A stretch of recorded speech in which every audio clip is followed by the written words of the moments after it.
Alright, you assholes.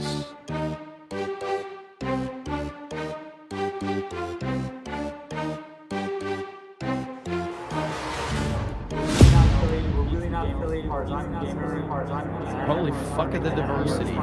You've never been oppressed in your goddamn life. Do not post any hateful content or make hateful comments. You've never been oppressed in your goddamn life, you bitch.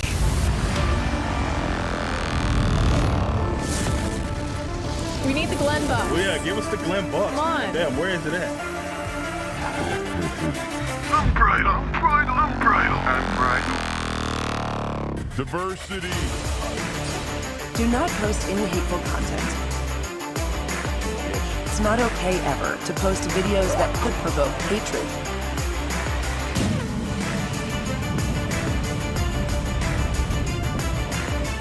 You can pick up the softback trade paper. The what now? What? How do you build stuff, man? Like in water? Underwater welding. It's one of the most essential jobs on the planet. The gayest Marvel project yet. Do you agree? It better be. Give me the damn money, Glenn.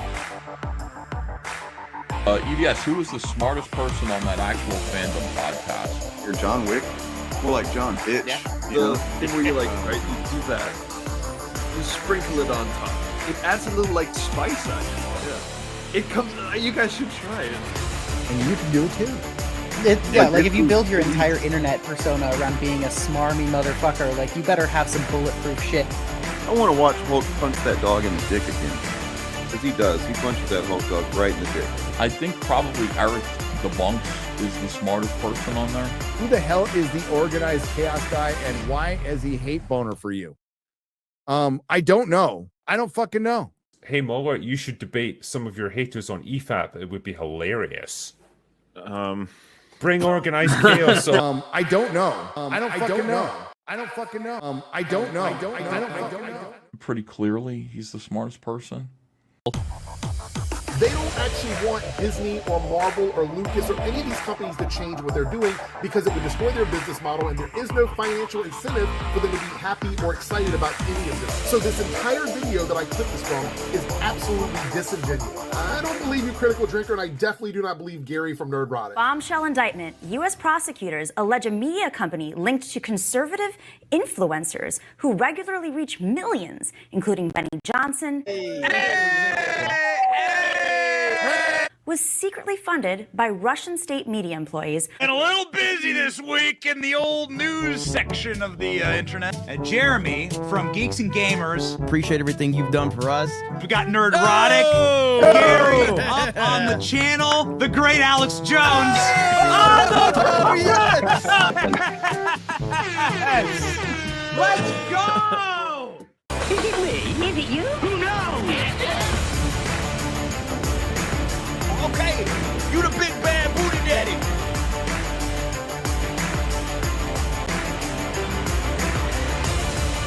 They're all liars and grifters. They just want their paychecks to put money in their bank account. That's their grift.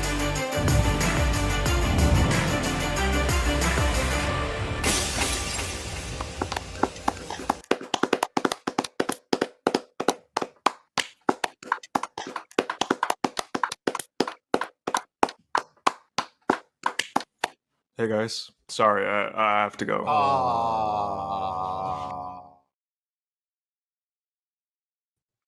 What, 3 minutes? Hello. 3. Dane's slacking. That was mercifully 3 short. minutes. Mercifully Yeah. short. Dude, That was- I started the intro and I was like, okay, time to get an episode of Star Trek in.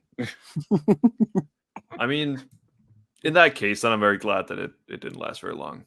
Because that would have been time badly spent. Yeah. My schedule is wrecked. Hell yeah. How's How you everybody guys doing? doing? You guys, you having a good time? Good October? Yeah. Been very guess. busy. But Yeah, I was about ready to say I still haven't caught up on sleep. I'm very excited for Friday when I'm off work. that sounds amazing. Yes. What about you, Dane? Sleeping in. We got to start thinking about what we're going to do for Halloween content. That is true. I remember last year we did that did the tier list of the monsters. Tier list. Right? That was fun. I enjoyed that. Yep. Well, we should do as a tier list for monsters. Well, I mean, what we're actually going to do, probably maybe before we do that, would be, celebrate 2 years of this motherfucker, and do like we were talking about in the server, like doing a we talked about for a while doing an awards show. Fold that into it. Yeah, that's true. Yeah. I mean, we got way more potential candidates, like for nominees for winning awards. Yeah, there's who doesn't want a shilly? Right. A shilly. There's Exactly. more. As many have pointed out, there are now a lot more channels that are calling out this shit. It's not just us anymore. True. And like Bob said, who wouldn't want a shilly? The important work people are doing not on YouTube too. Yeah, like the most important work. That's not on YouTube. Yeah, Twitter's where you do all the important work. No. So what is the initiative? That is a good question. Whenever we figure that out, we will let you know. 2 years in, we're still kind of. Hey, don't. We know what it is. We're just waiting until the time is right to tell everyone. That is true. I mean, some would say that there was an idea, to bring together a group of extraordinary individuals. Yeah. They got us instead, but still. Yeah. And a group of anti-wokers. Exactly. And perhaps we could become something greater.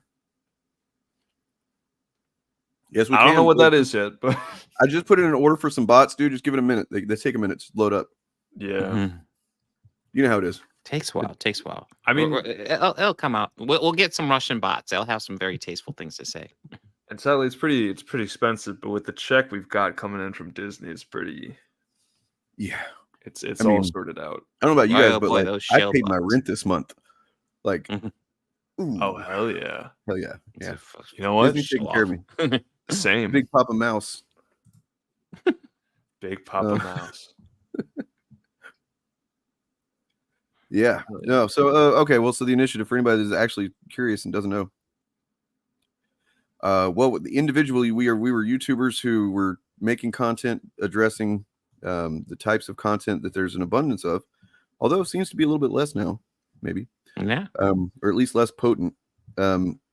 It's like constantly lying about Star Wars and comic books and movies and, saying everything is woke and bad and MCU and all that garbage that doesn't mean anything. And yet they somehow, manage to amass in some cases, impressive subscriber count of easily led people. Yeah. And we just got tired of it, and we've been making content independently to address that stuff. And then finally we just kind of like looked over at each other. We're like, hey, what if we didn't do this as individuals sometimes?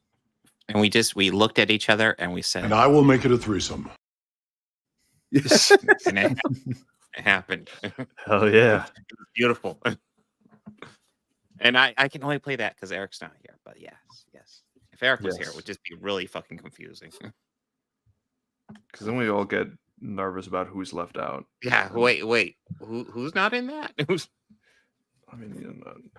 not in the threesome? Yeah, exactly. I gotta do math. What about this guy? This is Zordon, right? Like this. Oh God. Classy. Whoa! You just killed my comment. Ooh. Initiative. Hell yeah. Hell yeah. I mean, the head's the most important part. You got to make sure the head is well taken care of. Yeah, see, that's the thing. There's people that we're into those people that some of them were just making regular ass content, and then they just suddenly weren't. But yeah, they're people. They were just normal people, and then. Wait a minute. Who are you? Is it me? Is it you? Who knows? Yes, Does your person wear glasses? Yes. He's an asshole. So guess who still has some Guess the Grifter left? I'm guessing the only literal podcast show that plays this game. It's us. Yeah, Yeah, exclusive show, guys. Has the Ray movie been quietly canceled? Yeah, let's see. How many did we actually go through the other day? I guess we can find out. Turf, do you have any guesses? This has got to be organized chaos.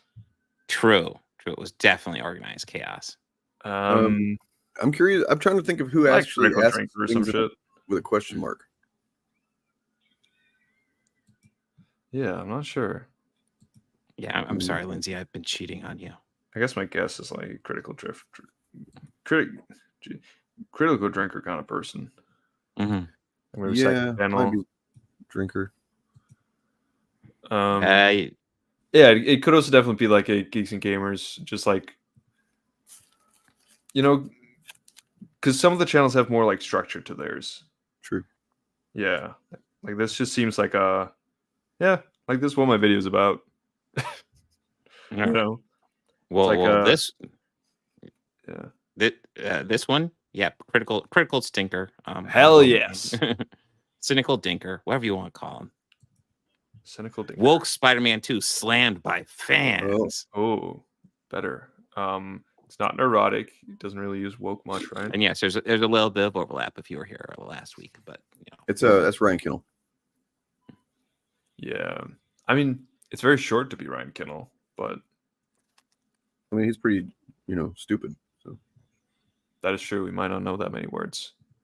I mean, because doesn't he try to like cram as many fucking buzzwords into one title as possible?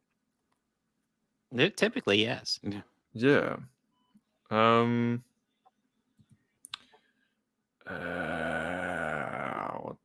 the fuck?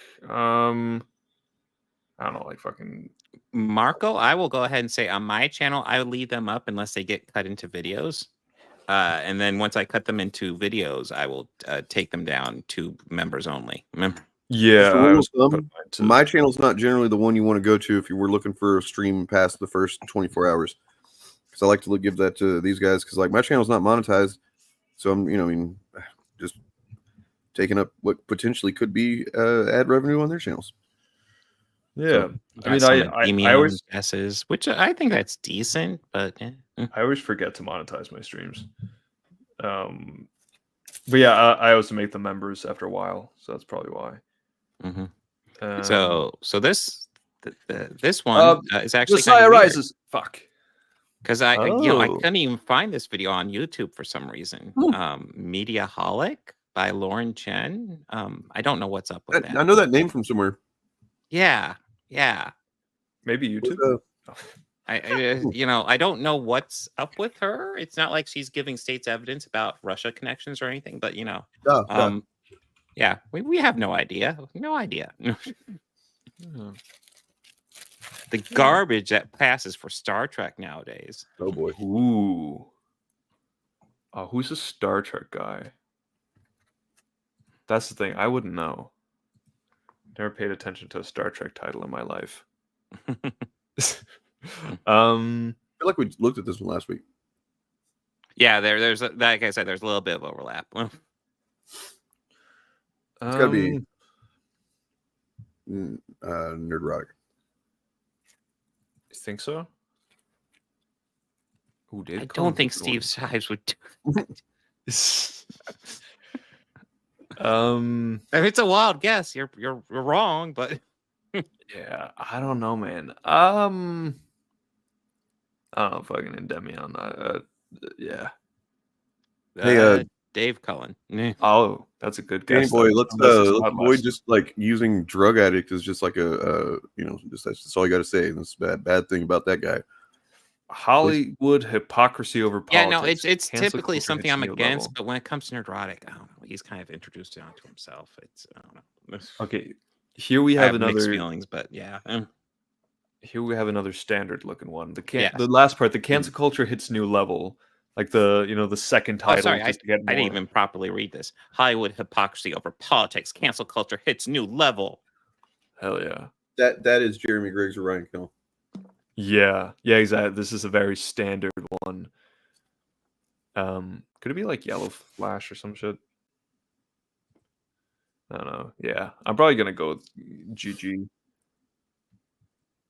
Somebody guessed at quartering. Well, we already been talking about him. So. Mm. Oh boy. Yeah. I feel like, and now we're officially into fresh stuff, I believe.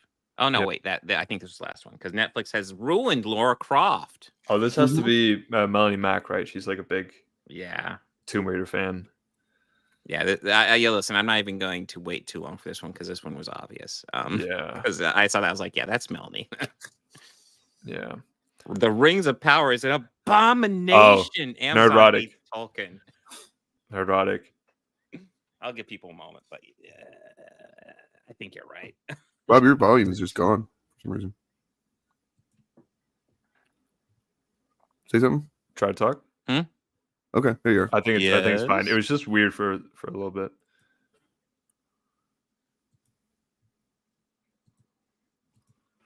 Yeah, I think audience pretty much has this one too. It is. Yeah, that's Nerdrotic for sure. Yeah, it was pretty. He's the fucking Lord of the Rings expert. Yeah, exactly. Apparently, yeah. Wow, the old ways. You need to up your game. I mean, you don't have thumbnails like this. Well, speaking of which, what he does have though is good videos about Lord of the Rings, Rings of Power. He's got a new one up. Excuse me, about the finale and about how this show actually made dwarves cool, whereas the Jackson movies kind of made a joke out of dwarves. Yeah, that's true. Dwarves are pretty fucking cool in this series. I gotta say. I would saw say the finale, Bob? Yep, I'm all caught up. And I will say. The only actually the humans are the ones that don't really impress me. But everybody, all the other races in Rings of Power, I'm like fucking into. Oh yeah, you're into that. Yeah, Bob's into them. He's into interracial shit. Oh yeah, interracial all day. All right, The Acolyte is a bigger Disney Star Wars disaster than we thought. $230 million down the drain.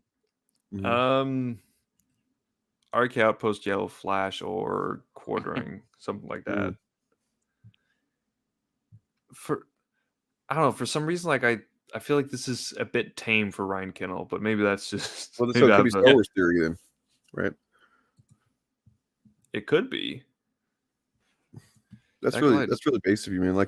Wow, man, that's so progressive. I keep getting the wrong fucking thing. Yeah, come on, here we go. I guess I haven't seen. Yeah, I haven't looked at Star Wars theories titles in a while. It could be. But yeah, I'm still gonna go with one of the other grifters. What do you mean? Theory's not a grifter. Oh yeah, true. I've never seen him in one of the clips of. No, I'm gonna show you a clip here. That's true. It'll fucking change your mind here in a minute. We'll look at this and call him a grifter. It's fucked up. So this one, it's RK, isn't it? Yeah, it's RK. What? Yeah. Damn. Oh no.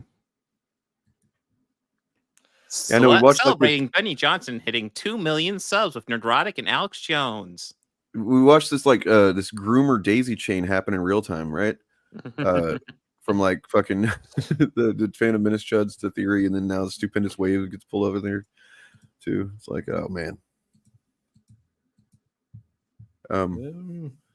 Oh, okay. Well, that's probably Geeks and Gamers. Yeah, it's got to be the other person who was on that stream, right? Mm-hmm. What? Quartering wasn't Yeah, it's there. Shadiversity, obviously. I'm familiar with your lore. Grifter lore, guys. Come on. Shad is definitely relevant enough to be on that stream. I mean, you guys pretty much identified it. It's one of his it's his third channel with Jeremy Prime or whatever. But yeah, it's Jeremy Griggs. Oh, yeah. Wait, well, wasn't this one of the few things that what was it? Grayson got wrong when he, or got a little bit of criticism for when he did his tweet thing on Geeks and Gamers. He was Jeremy Prime, as he was thinking that was his full name. Oh, maybe I don't remember. I think I remember that. It was just a little bit funny. Ramon, it's more if you have a dog or a couple of dogs and you take them out to shit every day, you can kind of recognize which shit is which dogs.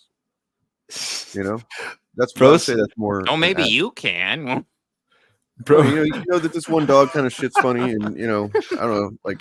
Bro said they're like poets with signature stylistic flourishes. I couldn't let him get away with that. That's I just amazing. want to see a person sitting there drawing the dog shit. And it's like, oh, this looks a little different.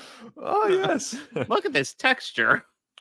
I am really highlighting the disaster here. This is.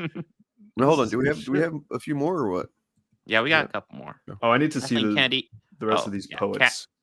Kathleen Kennedy responds to Critical Drinker and it backfires. This is something that definitely happened, guys. Something.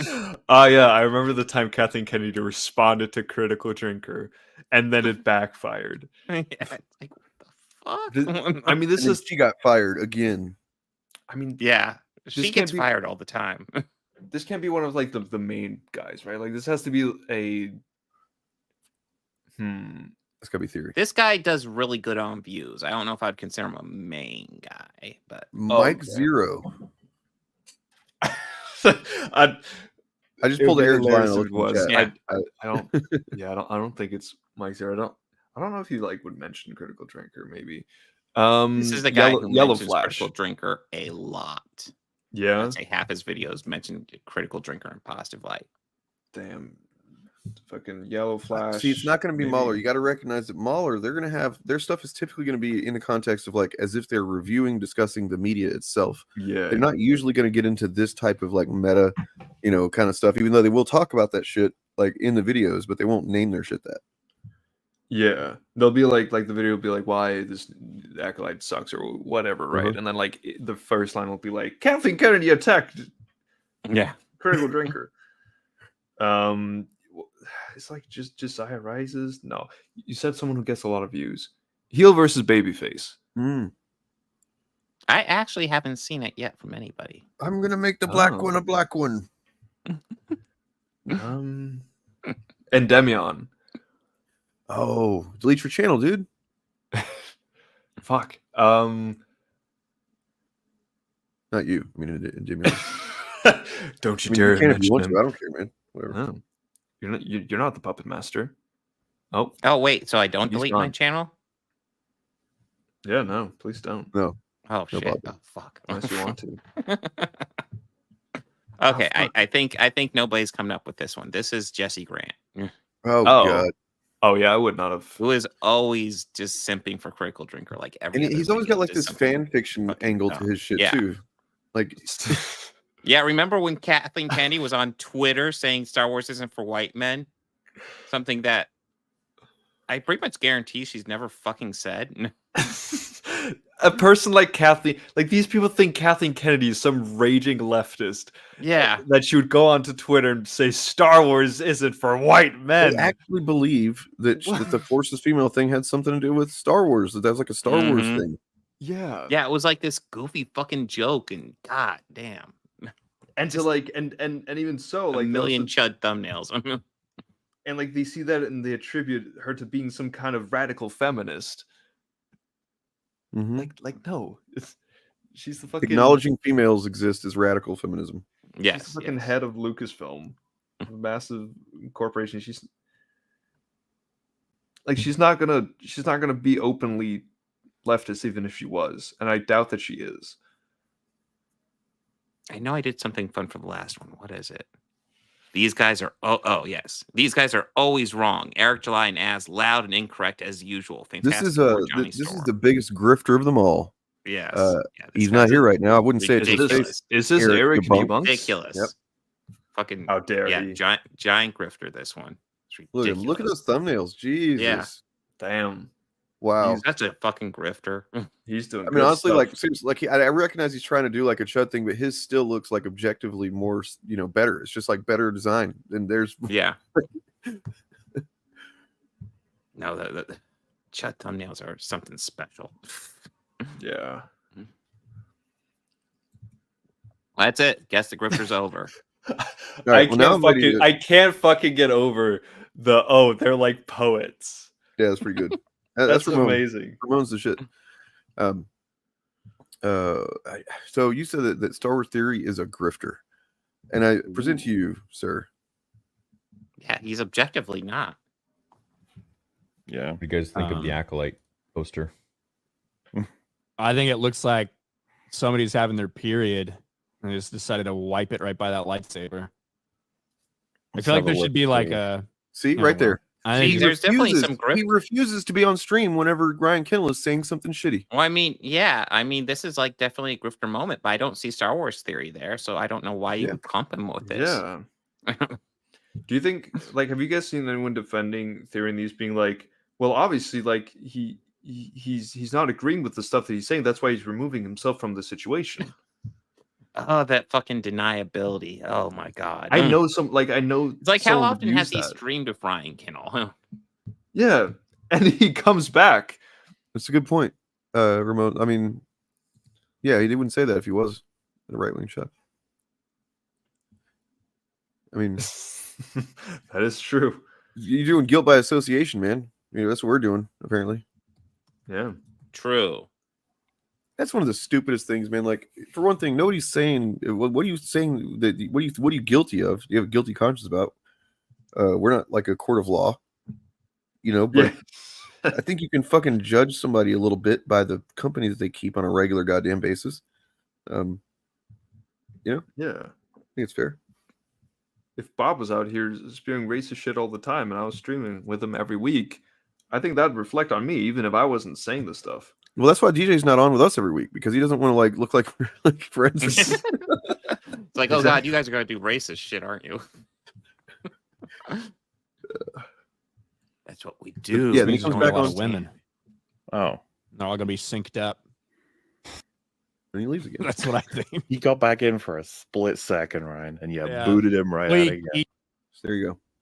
Yeah. I don't know what I proved, but something. I mean, prove that he is a grifter. There's also thought behind it. It's like he has a role to play for them. It's true. He thinks that we're babies. He like Mm. he literally sees everybody as babies. If I can Where'd he go? Double that word. What? Where'd he go? He's What? gone. What? He was just What? there. I Huh? don't even know who we're talking about now, guys. What? What do you mean he was there? He wasn't there. I saw it with my own eyes. What? Yep. Who are we even talking about? I don't see anything. What is your point? I mean, that's true. That is true. You can be racist, and that's free speech. That's just a true thing. But what is your point about that?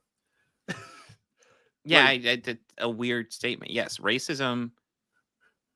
Definitely elements of it are very much protected by free speech. So the fuck. We also what? have freedom of association. We also have free speech to tell other people that this person says shitty things about races that is technically racism, and you should not like support or you know consume that person's content. Yeah, it's a joke. Ha ha ha! It's a joke. It's a joke. All right, sorry. Don't do this to us. My God. Don't make jokes. I can't handle I'll start going off on somebody, and I won't even realize. No, because then we're all gonna go off. I'm not. I don't fucking. It's not obvious to me. Well, I think you listen. You have to recognize the fact that we deal with chuds who are Who would say this exact sometimes same thing. trolling, and then sometimes they're being 100% fucking serious. Yeah, we've seen this thing many times and it can either be read like this, racism, it's just free speech, or it can be read like racism, it's just free speech. And it's like, yeah. And I feel like we hear both, and yeah, exactly. Sorry, Thank you, Mikey. We're not here to have fun with you people. No, we're not here to fucking goof around or any of that other bullshit. Listen, you might be confused because we just played a game. That was a very serious game, very hardcore. Okay, hell yeah, don't fuck with it. But you know, how about this shit? Jesus, man, what? You're fucked, dude. I'm fucked. If he loses, I'm fucked. It does seem that way. You can't just be like, yo, yeah, I'm like, how long do you think my prison sentence is going to be? Do you think? Will I see my children? I don't know. Because it's not like you can say, well, yeah, I maxed out. So I think the context of what they're talking about, by the way, that was cut out of there was right before that. He said something like, Elon said something about isn't it noticeable that nobody's tried to kill Kamala? you know, as if like suggesting like because she hasn't had an assassination attempt, then she must not be worth much. Like you're not cool unless your people are trying to kill you, basically. Yeah. Cool. Yeah. I mean, I've never been. Yeah, it's exactly. Thide Wraith. Yeah, he didn't see his kids. So real quick, somebody got a super chat. Star Wars Theory has the Force Testosterone merch. Oh, that is cringe. That is thank you to whoever you sent, or thank you from whoever you sent that to. Yes, yes. That's the thing with StreamYard, we don't really know. Yeah, it doesn't say. I don't know whose chat you're in. Even I don't know. No clue. You could be anywhere. What do we want to talk about first? We're going to talk about the fact that we just got the first fucking bit of ISOM product in months since the lawsuit was settled. The lawsuit that said, it's according to Eric, from what I remember, it was just basically, no, I ain't going to change shit. Everything's, I'm going to call it ISOM. Nothing's going to change. I didn't lose. There's no settlement. Nothing. We just came to an agreement. Is basically what he said. And yeah. I kind of assumed something like this would happen, although this is way dumber than I thought it would be. It's really fucking dumb. Because, I mean, he basically, in order to be legally distinct, he became what he hated, which is somebody who has a fucking self-insert character. We already knew it was. We knew it was. But, I mean...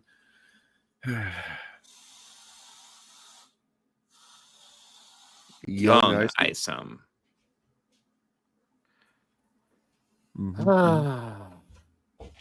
You know, I just assumed he'd go Rupa versus ISOM because, you know, there you go. But this is just so dumb. Yep. This is amazing. Thank you, Turf. Somebody has to appreciate it. I love this. Do you think ladies would talk to us? No. Oh, I'm scared of ladies. Have we ever had a lass on the stream? Yes, we've had a couple. Yeah, oh, we've had Chariot. We had, well, yeah. What? True. What else we had? Definitely. There's a lot of times where we have guests where I'm just not on them. It's true. It's true. Yeah, I think we must be stinky or something. I don't know. Yeah. You smell like an old sock. You've been under your bed for 3 years. Don't reveal my secret. Don't. We have man cooties. Yeah, Young ISOM is my favorite new comic book character because. Yeah. Why even choose this name? Young ISOM. He's an accept. Blissful Haze. Oh. An accept. What the fuck is that anyway? It's accept. You know.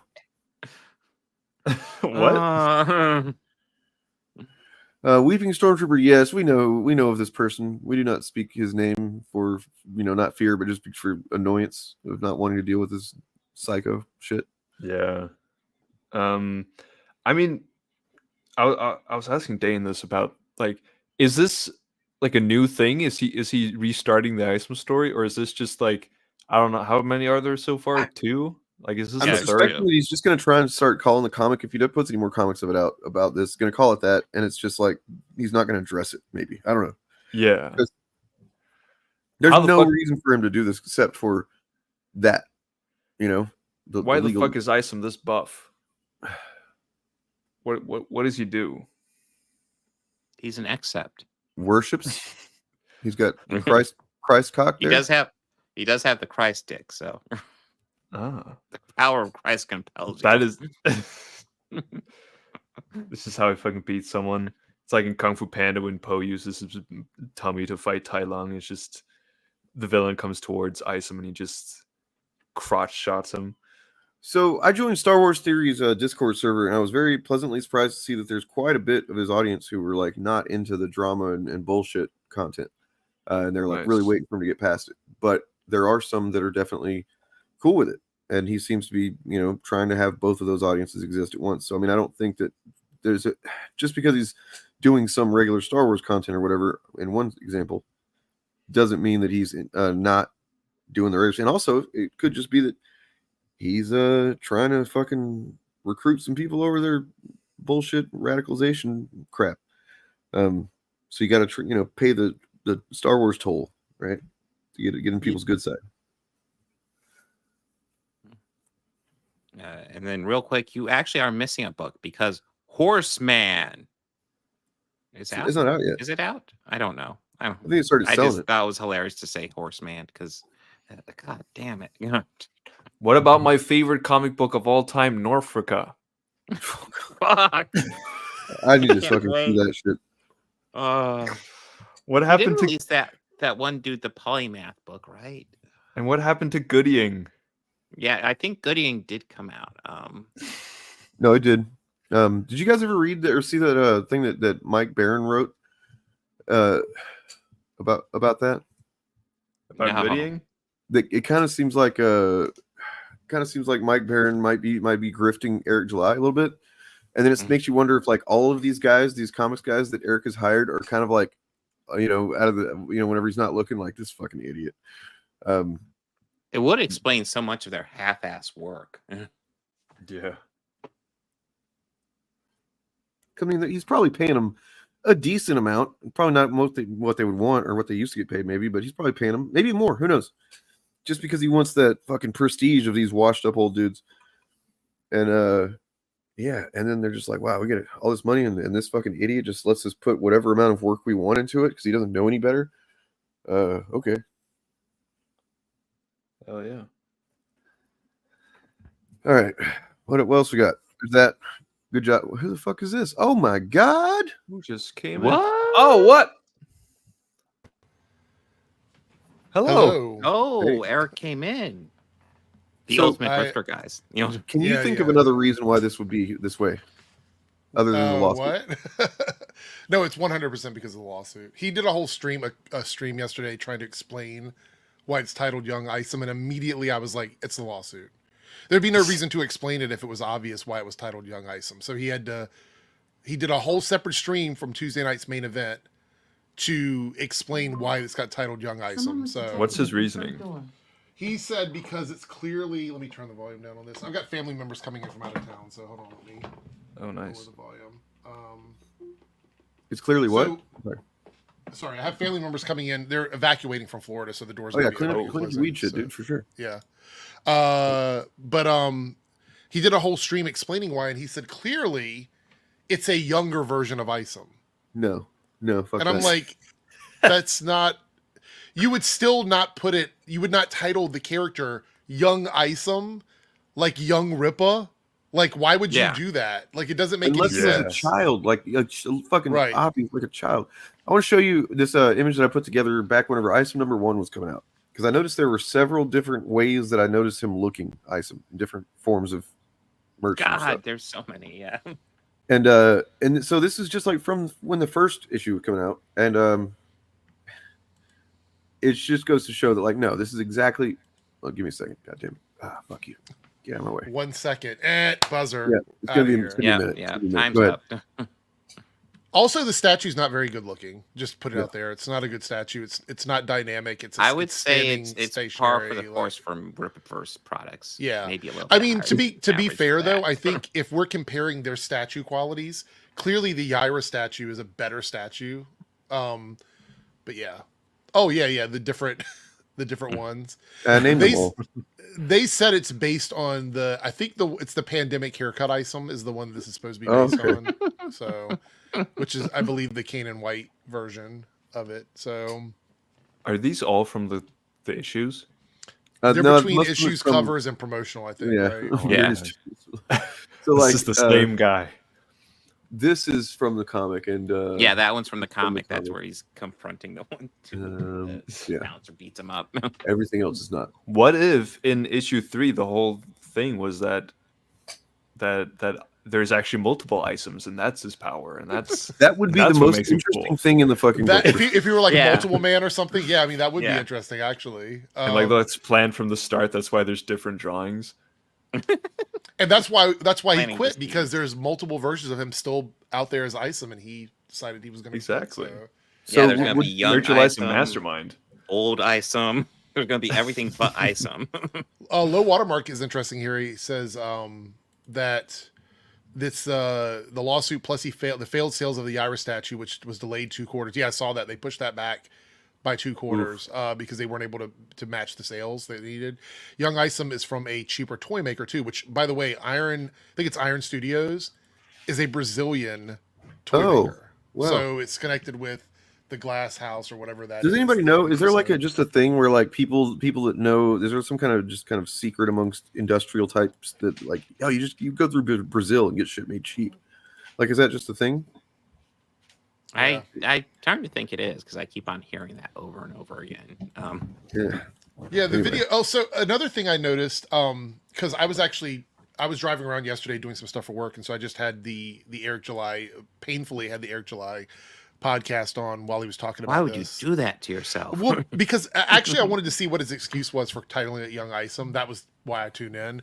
But it seems like every single stream he does to fill in time, he sits and laments about starting his business. Every single stream. Well, like, yeah, he hates it. He's like, money. oh, when I started this 2 years ago, I didn't think we'd be where we are, and blah blah blah. He does it every single stream. Every time he streams about Rippaverse, he spends a good like half an hour recanting, like investing his own money and starting his business from the ground up. And that's great, but it's been 2 years, and you've talked about that every time you stream since then. So I'm like, why are we still talking about that?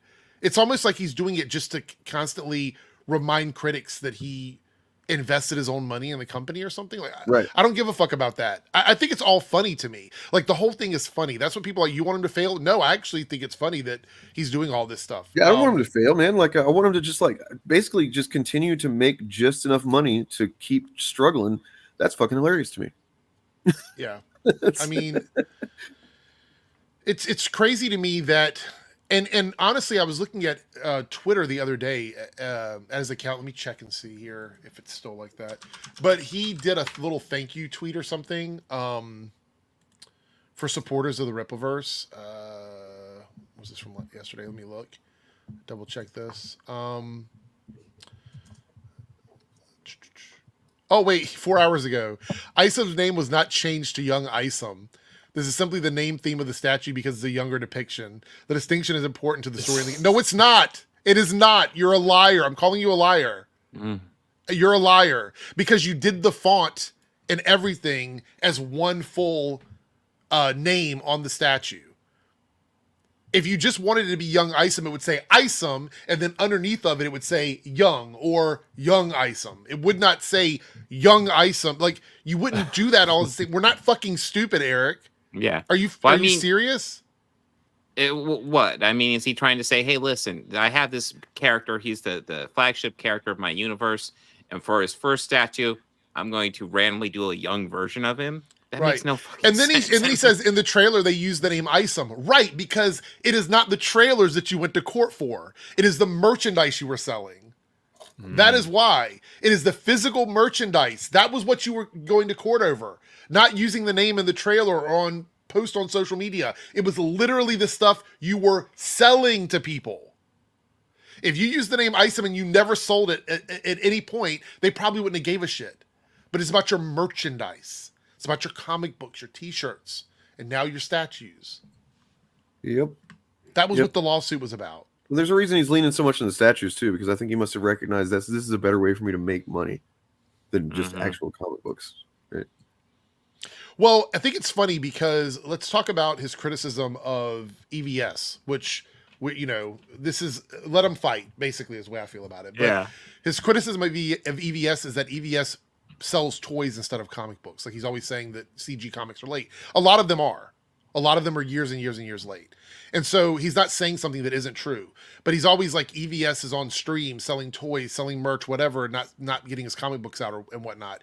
He's doing that now. Eric is doing that now. This is officially the second statue that he's launched. And he's not putting out books with these characters in them. I'm not saying that they're late per se, but now his Gyra statue has been delayed by 2 quarters. Do you know what the difference is? That, and I guess this is a defense of Ethan, oddly, but Ethan actually works on creatively the stuff that he puts out. Oh yeah, Eric doesn't have anything to do with the stuff. Yeah, he may not, but he may be lazy about it. But like, Eric just hires people to do shit. Yeah. So he did an appreciation post yesterday for the 50 Young Isom statues sold or whatever. And he said, I appreciate the hell out of you all. And it's only like 7 replies to it. And I think one of them is just like a spam reply or something. I don't feel that enthusiasm that he says he's seeing for his company is it's dwindling. Like it's becoming part of just like a little it's like behavioral for his streams. Matter of fact, I think his stream yesterday it wasn't even close to the numbers he gets for like the Rip and the Silverback streams or whatever. Because at this point, I think the reason why, this is just me sort of like brainstorming this, I think the reason why he's seeing people, leave his channel and not watch his stuff or whatever is he's becoming a car salesman. He's just trying to sell his merch, and people that subscribe to his channel didn't subscribe to be sold products to every single day.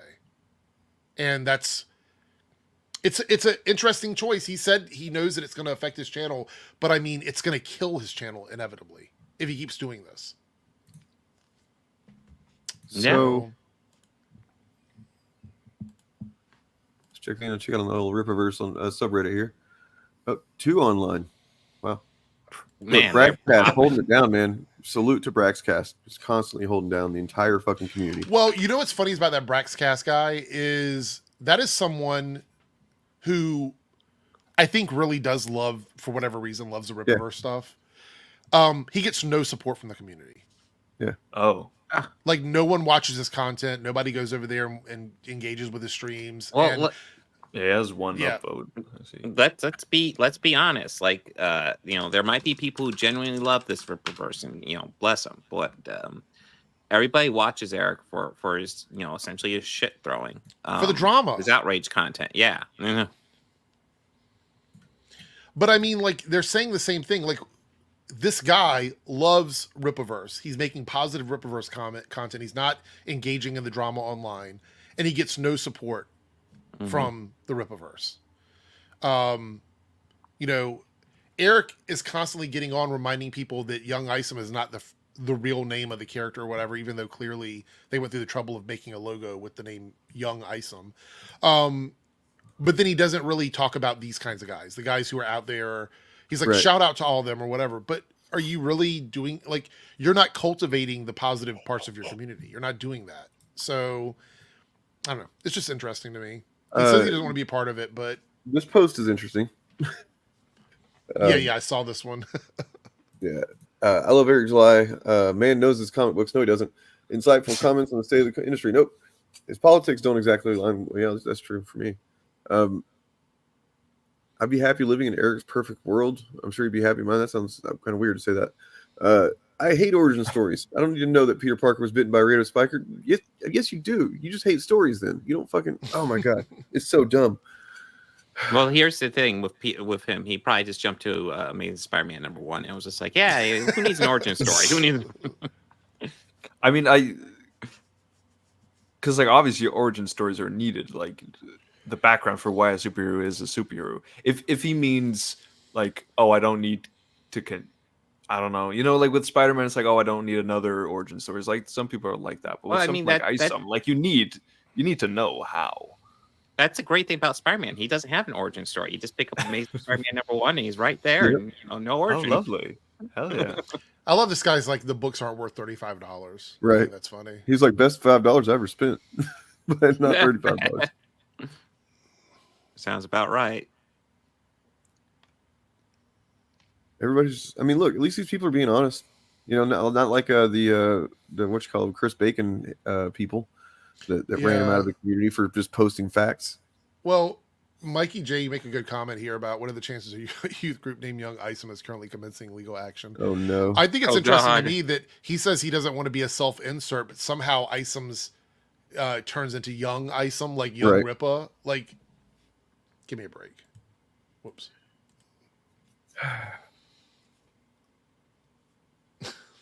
Young Isom 5'9". That's his new name. I mean, you don't have to give an origin story as in like a flashback. Here's everything that happened all at once. You don't have to do that. No.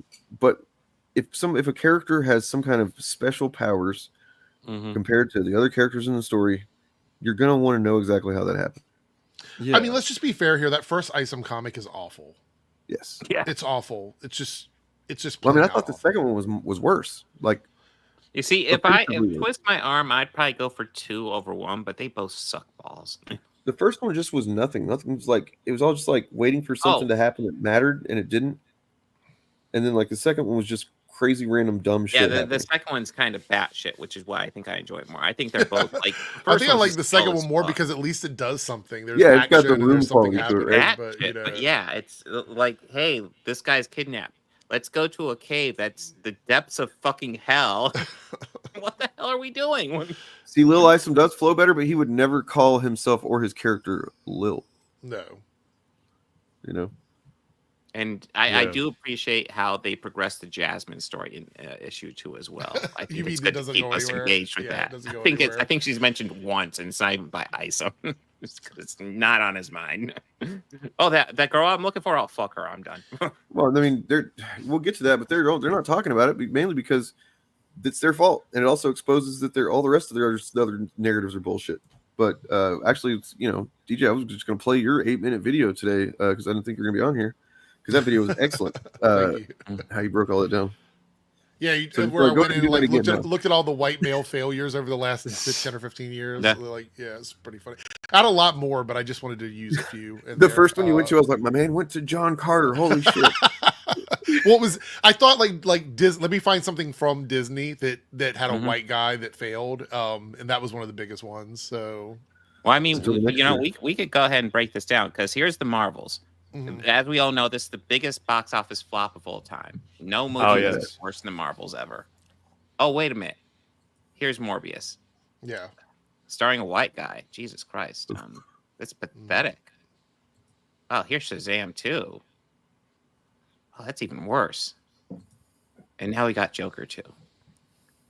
So, I mean, now, I mean, we always whenever a movie starring a woman comes out and flops, we always got to discuss. But wait a minute, didn't last year we just have a massive movie called Barbie with a woman in it that did amazingly well? I mean, I feel Shut up. That's not that. No. They're fucking audience, or they have goldfish memories. It's crazy. We have all these movies starring white men that are bombing. Clearly, we got asked how long Hollywood's going to conform to these white men. How long? I know how long will this keep on going? It is very. What would Elon say? Interesting, or we should look into this, or interesting. Yeah, interesting. Yeah. Yeah. Go broke. Yeah.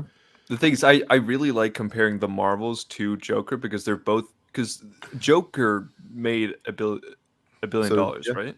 Yeah. Yes. Yeah, and so did the Marvels. Captain Marvel. Captain Marvel, yeah. Captain Marvel, yeah.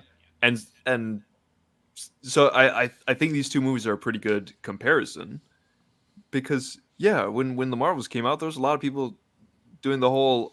I think we need to start having a discussion. Yeah. About the use of women in leading roles in massive franchises, but you just don't see that in any way now.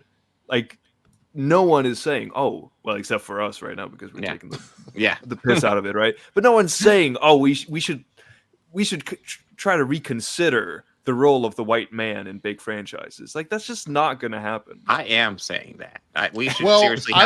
Sit down and have a discussion about this. There were so many comments under my video that you could see they didn't watch my video because I spent the first half sort of playing that role, saying this is why we shouldn't have white guys in leads or whatever. And then at the halfway mark, I'm like, all jokes aside, here is what's really happening. And they don't make it that far. So a lot of the comments are like, how stupid are you? And literally responses to that are, you didn't watch the video. And most of them didn't. They just came there to leave something. Well, I mean, I did that tweet that got a lot of attention on Twitter. But essentially it was me.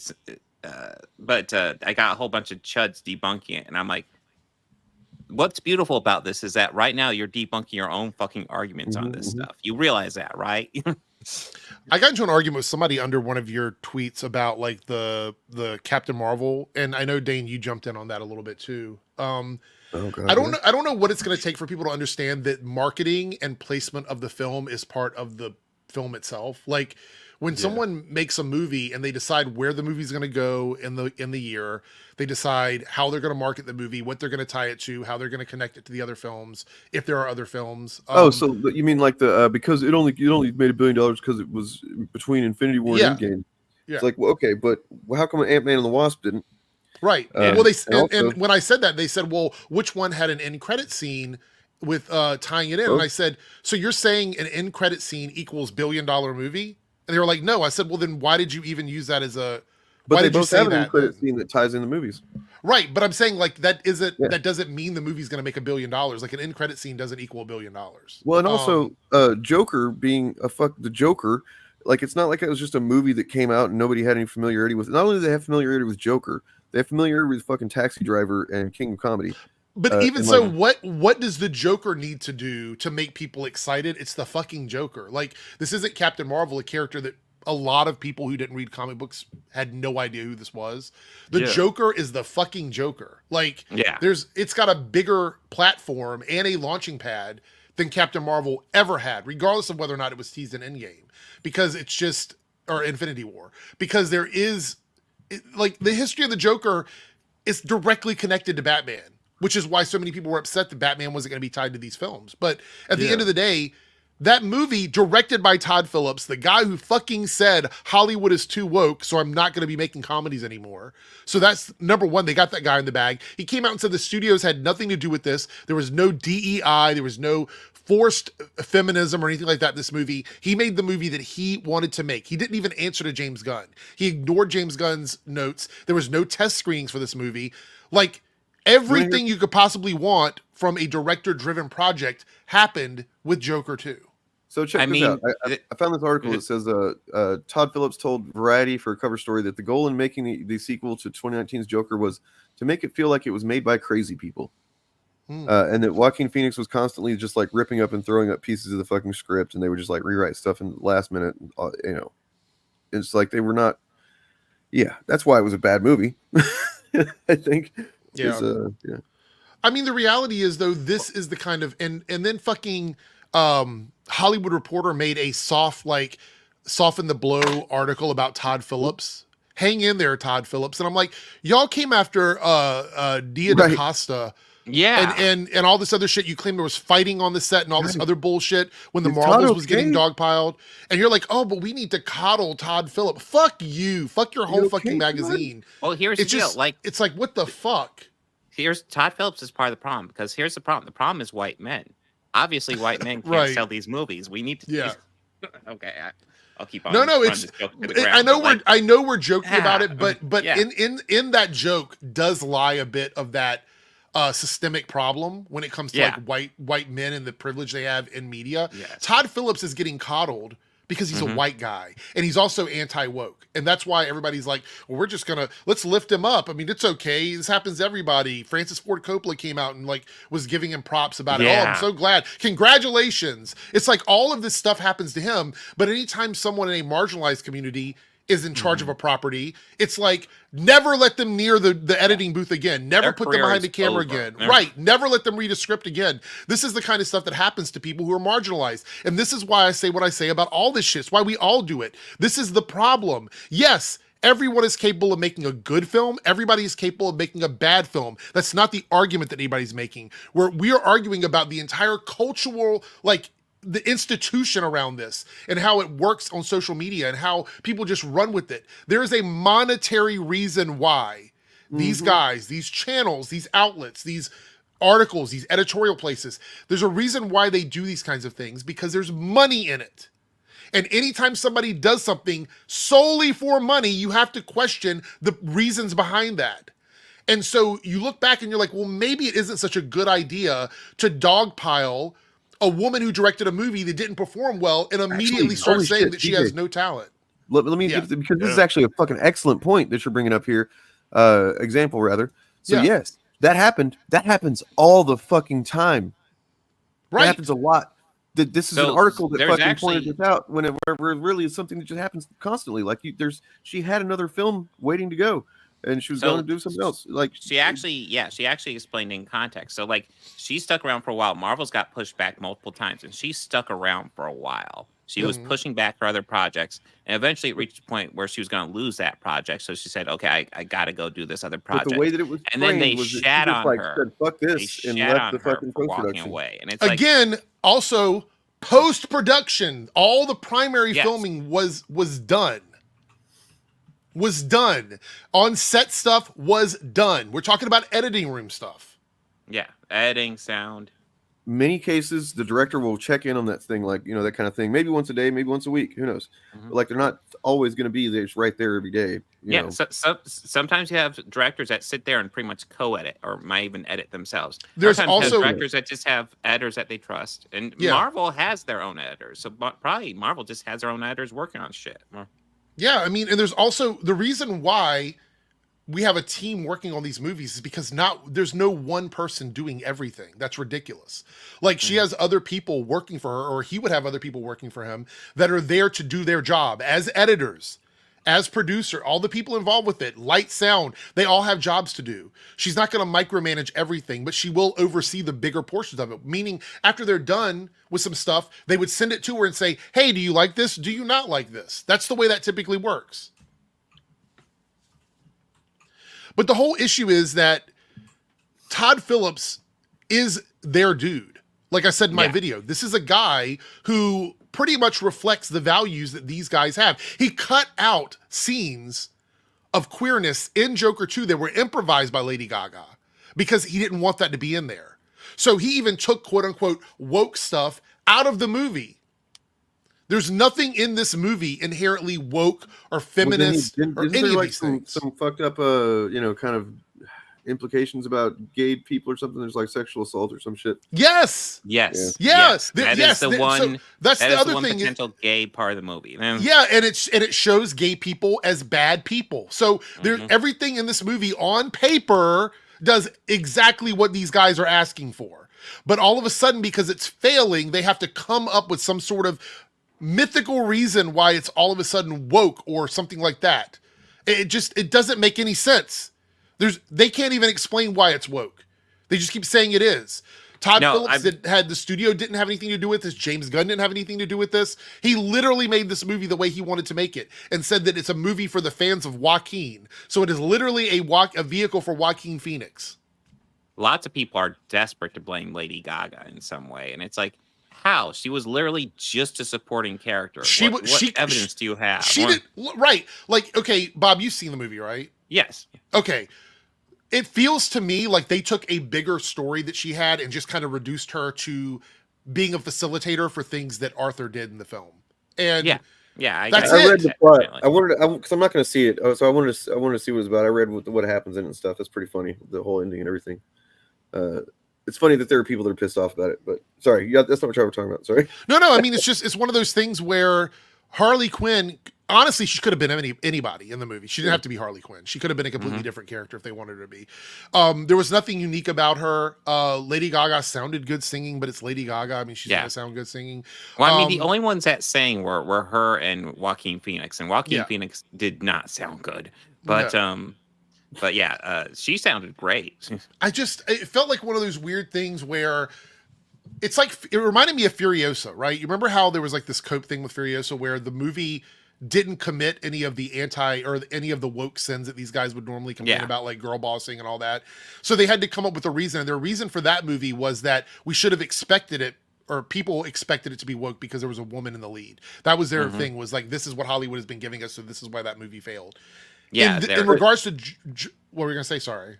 I was just gonna say that the whole argument with that movie was essentially, oh well, it's a Mad Max movie without Mad Max, and that they just ran on that to the ground, ignoring the fact that it's a decent fucking movie.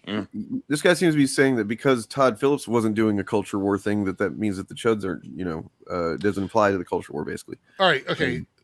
Phillips also said he made the movie despite. Okay, I haven't seen that quote, but I have seen that circulating. So I don't know if that's an actual quote, and I've read a lot about this movie. But even if he did that, even if that was the case, what does that have to do with stuff being woke when that's what they're saying? That's what the Chuds are saying. I didn't say that Todd Phillips was actually the person making woke content. I said that is what they claimed this movie was. Right.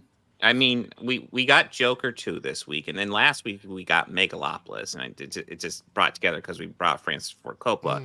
And in my mind, we have in 2 weeks 2 movies that I think should be talked about and studied, and not because they're fucking good, just because how the fuck was this created? What the fuck happened? Which movie? What is that? What's coming out in 2 weeks? Oh, Megalopolis. It was last week. Oh, yeah, gotcha. Yeah, it's just two filmmakers, in my opinion, that are pushing themselves further than they can go, and it fucking shows. Yeah, I mean, this whole Joker 2 thing and what a lot of chuds are saying about it, it's another example of the good things are not woke and bad things are woke. I want to say, I just looked this up. No, Todd Phillips did not say he did it despite people. A Twitter user said that. This is why you guys went, and no offense to who said this, but I'm just going to put this out there. I say offense to that person. Listening to what these channels are telling you without doing your own fucking research. The actual quote from Todd Phillips is, he's always been Arthur Fleck. He's never been this thing that's put upon him. The idea that Gotham people put on him that he represents. That is the quote that people are saying he admits to doing this out of spite. He never said that. That is something that the chuds are saying about him. Again, stop getting your news from these guys. Stop. I'm imploring you. If they say something that sounds sus, go fact check it. That took me 5 seconds to look that up. Fuck. This is so infuriating. It really is. It's like, I can't even have a conversation about anything without people bringing in disinformation. Yay, internet.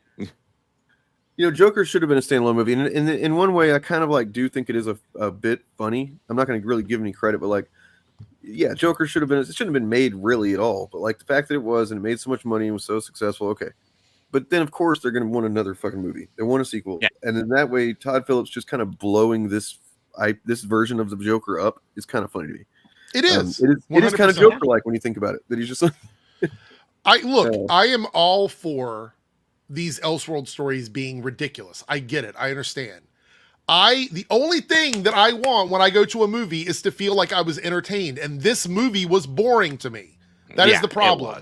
It was a very boring fucking movie. They could have done this story and made it interesting and made it exciting and done something with it, but it wasn't. It was like 2 hours, like most of that runtime was just pointless dialogue and exposition and recanting what happened in the first movie. I just didn't care. I mean, we got those musical numbers, and here's the problem with the musical numbers. It's clear that Todd Phillips has no idea how to fucking handle a musical number because there's nothing special about it. They just randomly start going into song. And there's a couple ones where it's like, okay, this is okay. For the most part, you just have characters going into song and then other characters just sitting around and watching. That's it. Funny.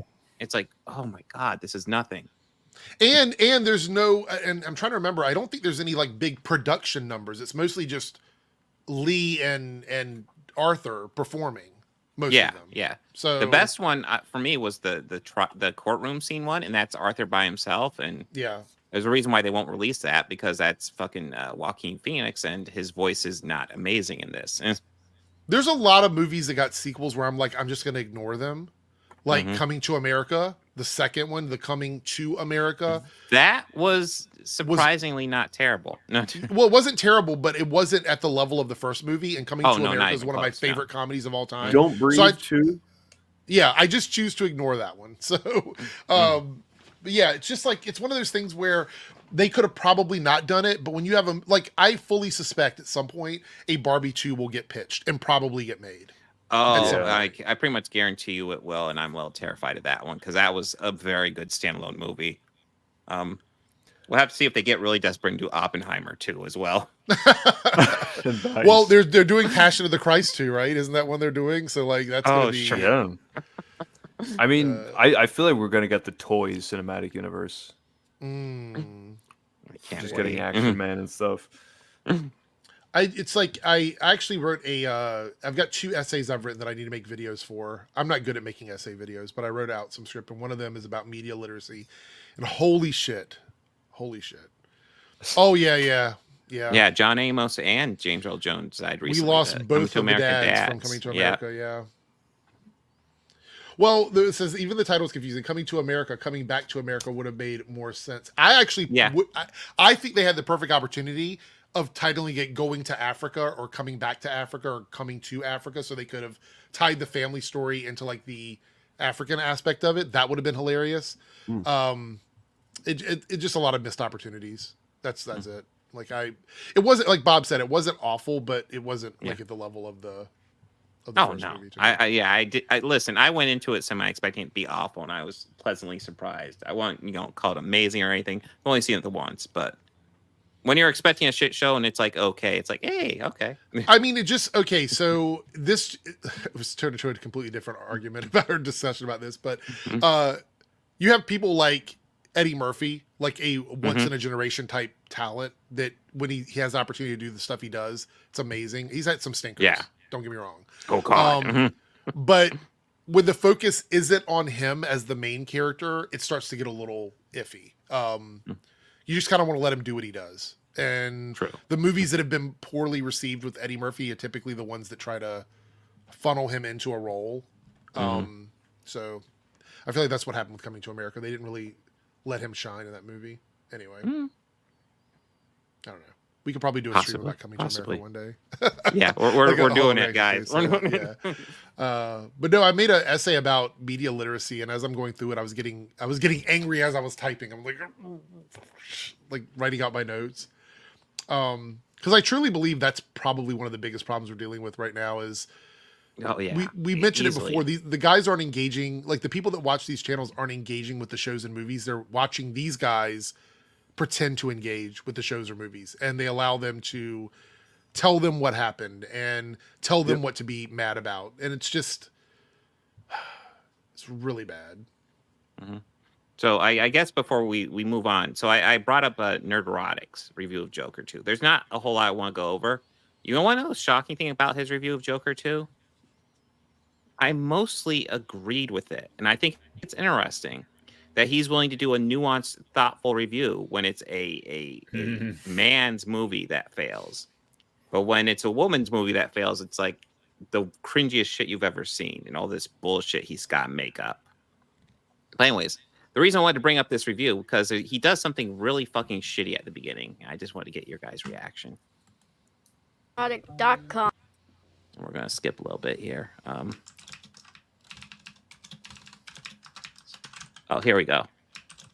See if you can see what he's leaving out. Something into existence by gaslighting the world and pushing the narrative that this film would somehow lead to incel violence. Security concerns surrounding the new Joker movie, the FBI, the LAPD, among those taking action. Concerned that the new Joker movie could be used as an excuse for a mass authorities are taking every precaution to keep moviegoers safe. In New York, police were on high alert at a special screening at the Lincoln Center on Wednesday night. There was also heightened security here in LA. When in truth, at the time, the only violence that was happening in movie theaters was for Frozen 2. So, yeah, you can probably guess the key element he's leaving out there, where he's acting like people are overreacting over a Joker movie being violent. Aurora, Colorado happened, fucking Gary. Like, the fuck? Why do you have to be this dishonest? It's frustrating. Joker. Yes. Wait, what happened there? Aurora, Colorado. There was a midnight screening. Yeah, there was a shooting. Night of the Dark Knight Rises. There was a shooting. Oh yeah. Dude said he was inspired by the Joker. So, well, also I want to point out I've had several arguments on social media about people that feel like this Joker. They even use the word inspiration, like they ruined my inspiration or whatever. And I'm like, what was inspiring about this version of the Joker in the first movie? Dude, yeah, I do.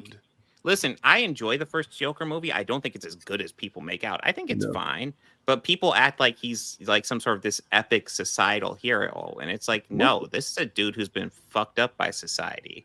Yeah. What the fuck is a hoax? What is a hoax? I have no idea, but I don't know what he's referencing. Yeah, guy's like unhinged. But I don't know. I just thought it was disgusting how Gary. Also, I thought it was interesting. He threw in like Frozen, like had to take a shot at Disney. Like let me get an opportunity to take a shot at Disney here. So yeah, you don't want to actually go into the actual data as to why people were concerned about a shooting during that movie. Don't look at that, guys. They're overreacting and being clowns. It's like, you dishonest fuck. I'm sorry. Well, so like, I have this clip here from the other night where I was talking about it was on my live stream and talking about Nerdrotic and shit. And you know, this guy that I don't mean to call him out, but I didn't hide his name on here either. But he's been around the channel for a while, but he just doesn't come around often. And he was just, you know, kind of saying that he called Nerdrotic just a shitty fan or something. I was like, he's not a fan really. And he's like, oh, I'm not gonna play those semantic games of like, oh, he's just a fan. And I'm like, no, man, literally. And yeah, this is what happened. Observe someone and decide, is that someone, do they fit the description of what a fan means? And he does not. That's why anti-fandom is the term for him. Literally, it's not me just like coming up with a slur to say about him or something mean. Like, no, it literally, there's not a better word to describe what this guy does other than grifter. Anti-fan grifter is because fandom is about community. It's about fostering a healthy community and engaging with the media in a healthy way and creating entry points for other people, giving access to people and making productive content that and expressing your appreciation for things in ways that it's generally going to grow the thing and foster community. He does the exact opposite of that. No, it's not. No, true. Yeah. That's why we call him that, by the way. Yeah. I think Savage Carnage is an idiot. Sorry. Whichever name he's going by this stream, yeah. You see this right here? What the hell? An idiot. That's just wrong. Dude. Like, this is a guy who, oh man, I'm not even gonna get into it, but I fucking I don't. Bob knows. Dude, it's not a hoax, bro. I mean, trying to tell the dude anything, any kind of sense is just, I don't know. It's been a couple of years. Literally, look at this. Casualties, 12 fatalities were reported with 70 injuries. 70 were hit by bullets and reported by mainstream news as the most victims of any mass pew-pew in United States history. Up until that point. Right. Yeah. Mm-hmm. This is fake. This is why people like Alex Jones are losing everything they have because they say dumb shit like. Did you know anybody can edit Wikipedia? Sorry, that's usually what that type of No. is. Yeah, they could, except there's a million resources down here at the bottom that tell you that all of this information has been reviewed. Look at this. So unless every single one of these 200 resources is absolutely wrong. But Red Letter Media debunked it. You've got to be joking. What?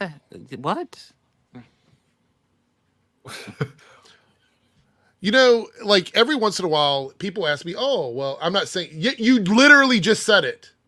You literally just said it. Savage. Like, if you're going to come in here and you're going to troll, at least be clever about it or something. Like, I mean, what the fuck? Yeah. He's not trolling. He's just a silly guy. It doesn't look. Talk about semantics. It doesn't matter. That's not what you said. The actual people who did this, it happened at a screening of this particular movie. They were taking security precautions. And his hair looked like, show the picture of what the guy looked like at the time. Jesus Christ. All right, let me find it. Hold on. Okay, and also, if that's not what you're saying, if you were just trying to say what you're saying now, then you went about it all the wrong way by saying, dude, that was a hoax. That is not how you imply. It's not how you say that, oh, he wasn't actually inspired by the Joker. Because that was a hoax, says that whole thing was fake. Yeah, I mean. How do we know he was inspired by the Joker? I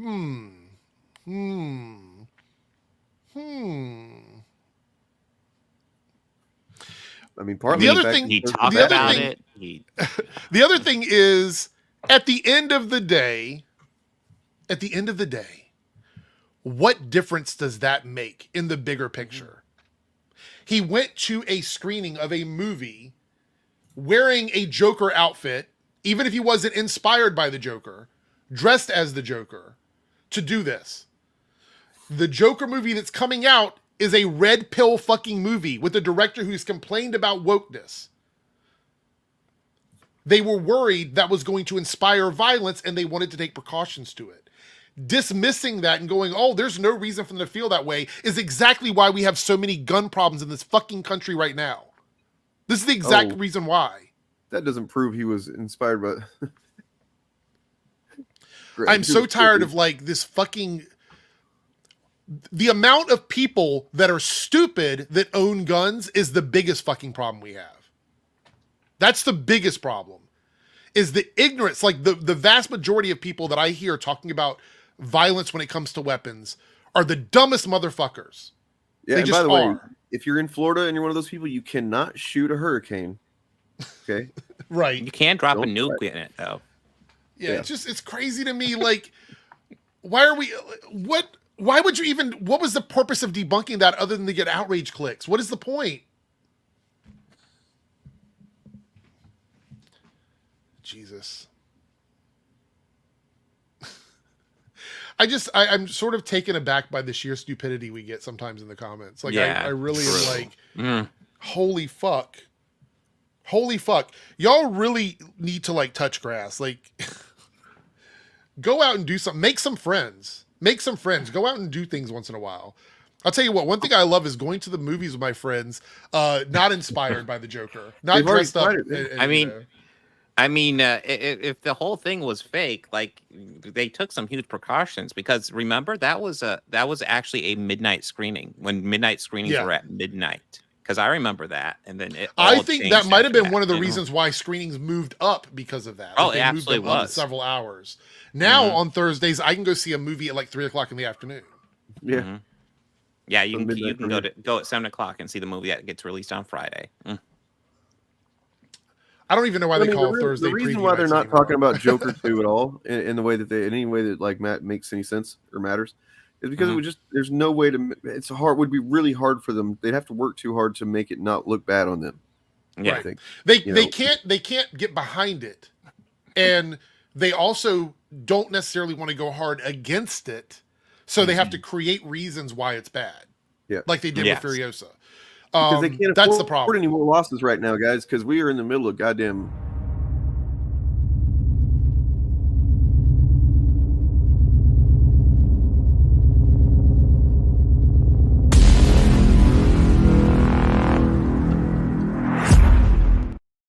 Really ought to cut off that. You know what? I also believe this is my prediction. I've been really good with these predictions, so I'm going to say this is my prediction. We're going to see more and more of these like movies that shouldn't necessarily be bashed because they're woke get sort of caught in the crossfire because they're running out of things to complain about. They're running out of property. Yeah. Like I said, the worst thing that could possibly happen to these guys is all of the stuff they complain about stops making movies, stops making TV shows. This is not what they want. Contrary to what they tell you, they don't want a better Hollywood. They want Hollywood to keep being shit, according to them. Yeah. Because that is where they make their money. I actually said that in a. They don't want wokeness to be gone. Got a lot of play. About let's see, where's that? Here we go. I called out Nerdrotic in a comment under his video just because, like, you know, sometimes I come across his videos or whatever, and I'm like, God damn it, you fucking ass clown. And what's that? God damn it. Too many things. All right. So I made this just to kind of call him out some more on Twitter. But the commenter in his video says he only tries to cancel because he's talking about cancel Lord of the Rings. And if you guys have heard me like weeks ago, I was saying that it's one of the reasons that they're so fine, like going hard against Rings of Power, is because Bezos has committed to 5 seasons of it. They know that it's going to be here no matter what, even if 3 people watch it every week. You know what I mean? So like he's literally saying just cancel the show or whatever, and it's like he's only doing that because he knows they're not going to. Right. And this is building on a point that you've made, you know, like you've made really well before, Eric. But like, yeah. Think about this. What would the world look like, Dane, if there were no Lord of the Rings, there were no Game of Thrones, there were no Star Wars, there were no Marvel properties? What would the world look like for these guys if those things didn't exist? They'd be having a big grift on Citizen Kane too. Yeah, they would have no career. They would have none. Because when Nerdrotic was trying hard to be the cool guy that talked positively about media, he was getting no views. Mm-hmm. Yeah. Would he go back to that again? Would they go back to like propping up stuff that they like at that point?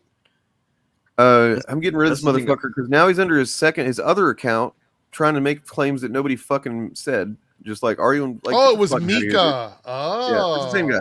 Same guy. Mm-hmm. Okay. But yeah. How is it? Another thing. Do you even understand what tribalism means? What does that even mean? Like, I showed you 200 sources that talk in detail about that event. You called it a hoax. That was the first statement that you made. If that was you, I'm assuming it was. You said it was a hoax, and then you're like, I didn't say it wasn't real. And then so-and-so debunked it. But then it wasn't inspired by the Joker. What goalpost is the next goalpost? Which one is it? Because my only claim in that whole thing was that they had a reason to be concerned because of that event happening. That was my only claim.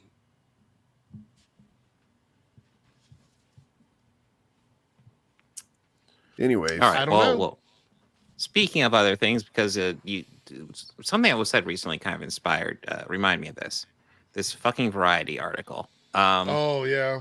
Toxic fandom, how Hollywood is battling fans who are just out for blood, from social media boot camps to super fan focus groups. I don't know if I feel like reading through this whole thing, but like it's a lot. The conclusion of the whole thing is a little fucking terrifying. So obviously it's talking about toxic fandom. There's some takes throughout here that I'm like, yeah, somebody gets it. And then some takes where it's like, not really.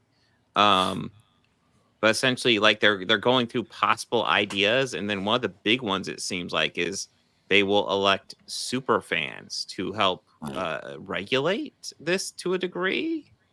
I don't even begin to understand what the fuck the super fans are. That was one of the issues was Bob is right. We're trying to figure out what a super what is the criteria for a super fan. The Chuds managed to make people start immediately thinking of them and like the YouTube daddies, like well, you should get Nerdrotic and Critical Drinker, and it's like, okay, but they're not gonna do that because they may actually be stupid enough to get whatever they consider super fans, but they're not gonna get people and then like Will Jordan and not realize maybe we should look at his YouTube channel, how he literally only says negative things about Disney 100% of the time. You know what I mean? Mm-hmm. Like they're not gonna put somebody like that in one of these groups. They still think they're the fucking fans. Like, well, the part of the point of the super fans though is to figure out what they can do with this media so that the toxic fans won't get so outraged by it. And it's like, bro, they're outraged merchants. The thing that they are also they're outraged, but they're also an extension of their fascism, and you don't appease fascists because they will just fucking continue shitting on you, and they'll take advantage of anything that you give them. They'll take more. This is what happens when they. Oh, sorry, Turf. Go ahead. I was just gonna say, like, if I was a creative, right, and I'm making art, I'm not gonna try to like if I wanted to appease someone.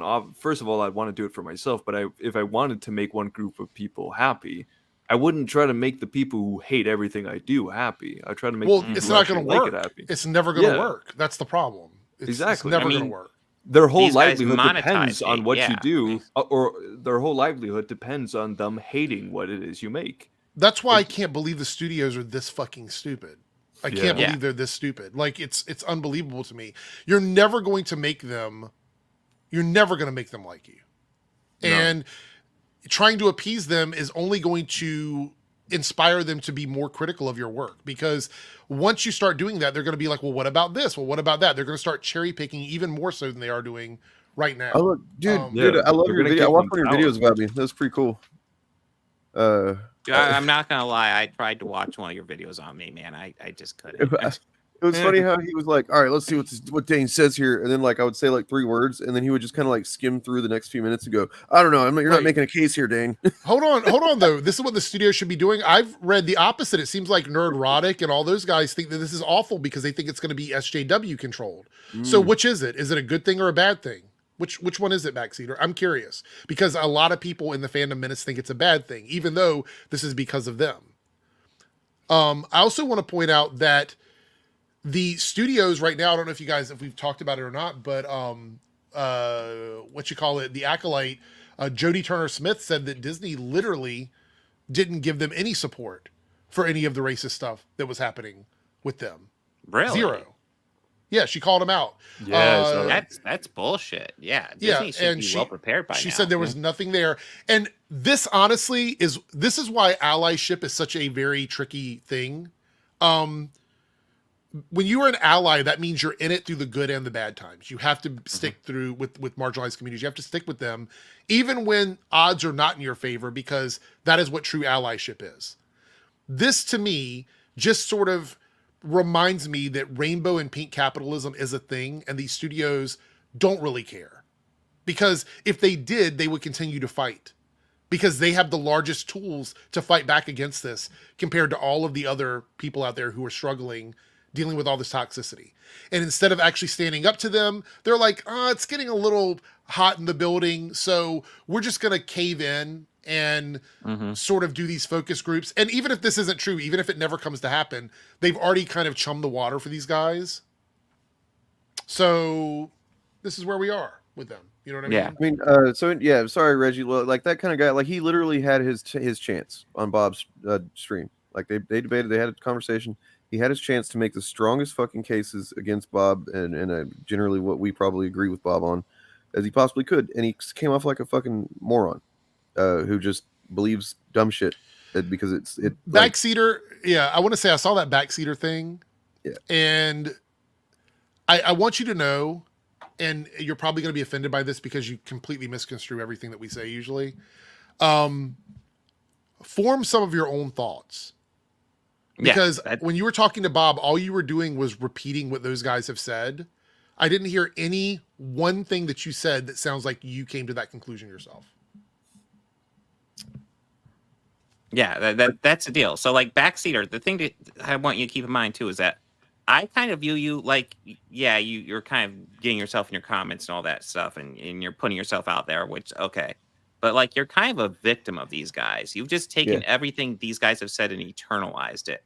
And these guys are selling you shit. They're selling you outrage for the sake of outrage. And you're so desperate to avoid fucking, any kind of cognitive dissonance from realizing that some of the things we say actually do make sense, and you're recognizing that on some level. But then you're like lashing out and like throwing out this bullshit. Like when the video I watched of where you reviewed one of my videos about Eric July, you literally were like, just listen to me say a couple of words, dude. And then you would skim through the next couple minutes of the video and start arguing against points that I didn't even have time to make, much less I didn't even say them in the video if you would have actually watched it. And it was like I was watching a fucking fever dream play out because you're not actually engaging with the points. You're just defending, blindly defending. Yeah. With my video, it was like I'm sitting at the beginning giving my lead up to what I was going to say. And the whole time he's like, get on with it. Get to the point. Get on with it. Like, that's what he was doing with my video. And I'm like, he did that. Yeah. And then he started he sped me up to like 2x. And I'm like, I'm all for speeding people up if they're a little bit slow, but you were going so quickly. There's no way under the sun you could have been listening to what I was saying. No way. You guys got further in the videos you watched. No, I mean, I got bored so fast. He's just got like impulse control disorder and can't sit still long enough to listen to a point being made. If you see me debunk videos on my channel, I will pitch them up a little bit, but then I will sit through at least 70% of their video before I'm like, I can't take this anymore. But I at least try to give them an opportunity to say what they're going to say. When he was doing it to the one video that I watched of mine, it was like a lot of like, and I feel like beep, you don't feel like anything, blah, blah, blah. And I wish a beep, no. And I'm like, what? Like, give me a chance to say something if you're going to. Because the thing is, I'm pretty sure he watched my video ahead of time and he already knew what I was going to say. So he wanted to rebuttal that. So he was just jumping through it. And that's fine. If that's your style, doesn't work for me. Sorry. I mean, I can't respond to that. It's a lot of like, just basically talking over my points and dismissing everything that I'm saying, instead of debunking it or providing any other context. I think that's important. That's the thing. You can't if once you've seen somebody like that and you know that they doesn't really know how to hear arguments in a logical way, much less rebuke them in any kind of logical way. Like there's no point in really engaging with somebody like that anymore until they learn how to communicate better. Which is possible, I suppose. I feel like Bob kind of put him in the corner a couple of times because I don't think he had thought about his answers and. Yeah. Because he was repeating stuff that the bully channels had said, and so he didn't have a real feeling about it, so he couldn't give you an answer. That was kind of what I noticed. What was it that he need to make? A movie needs to make like what 3 times its budget or some shit? Thor: Love and Thunder need $1.5 billion to break even. Oh yeah, it makes sense. Yeah. That's insane. But at the same time, and it's not getting made. But at the same time, remember, marketing doesn't matter according to these guys. Where you place a movie and how much you spend on advertising, it doesn't count until it's time to talk about the budget of the film, and then we add that in. For that Thor: Love and Thunder came up, and I thought of why that movie doesn't work so well. It fucking clicked compared to Ragnarok, right? Mm-hmm. Ragnarok literally has a planet, and then the character of like the Grandmaster and everything that like centers the goofiness, right? Yeah. Love and Thunder doesn't. It doesn't have that, but it still tries to have that goofiness, right? So it's just like goofiness happening everywhere, and it's not tethered to anything. So it just seems kind of like fucking, messy. The first I want to say first half hour of Love and Thunder really weighs it down because it is way too goofy during that first half hour, and then it does get a bit more serious. But then they still as good as Christian Bale is in that fucking movie, and he is fucking beast mode in that movie. Not enough. Fucking waste the God Killer when they have a fucking city of gods and they do nothing with that. It's like, how do you do that? Yeah, the fact that we left that city of gods with just God massacre. Yeah, I was expecting that city to get wasted, and nope. It's like, oh, okay. Can we talk about Absolute Batman? I haven't read it yet, but I have picked it up. I mean, it's fucking good. I am intrigued. What's this new? I've heard about this new Absolute stuff in DC, but I have a video about it. You should watch it. Oh, nice! Just announced to everyone that I haven't watched it. So DC right now is not doing well. That's what the bottom line is. They're actually doing as badly as Comicsgate wants to make the entire industry out to be. Like DC, Marvel generally I also say DC's Marvel got has some good books right now. Marvel does too, but DC's kind of impressing me recently too. But their sales aren't so. They have great books, but their sales aren't doing so great. Yeah. Marvel's got in the top 10 books each month, Marvel will have 6, 7, 8 of them will be Marvel. And then the other two will be one DC or two DCs, and then there was last year it was 7 Marvel, 2 DC, and then 1 Image or something. This year it's 1 fewer DC book in the top 10 each month than there was last year, and it's just that's not a good trend. No, there was a time when they were fucking neck and neck. And I'm a Marvel fan, but I want to see DC do well, and I think Marvel does better when DC is fucking giving them a run for their money. I mean, I've been a Marvel fan most of my life, and it's not like I dislike DC. I like DC. I prefer Marvel, but I always recognize they're better when they're neck and neck, when they're actually competing. That's when they really step it up and really do the good stuff. Yeah. Right now, I feel a little unfortunate because DC, the sales are down, but I'm liking pretty much all the DC books I'm reading. Marvel, I like them, but they feel safer. Absolute Power 4-issue fucking event series. I didn't read any of the tie-ins, and I still enjoyed the shit out of it. I will tell you, I've read a whole bunch of Blood Hunt. I read a whole bunch of Absolute Power. Those are the big 2 major crossover events for these comic book companies. I enjoyed Blood Hunt overall, but Absolute Power is just so much better. The main series is amazing. There's some tie-ins that are great, really strong, and then just kind of didn't really live up to it. But yeah, and it ended okay, but in the middle, there's a lot of mid.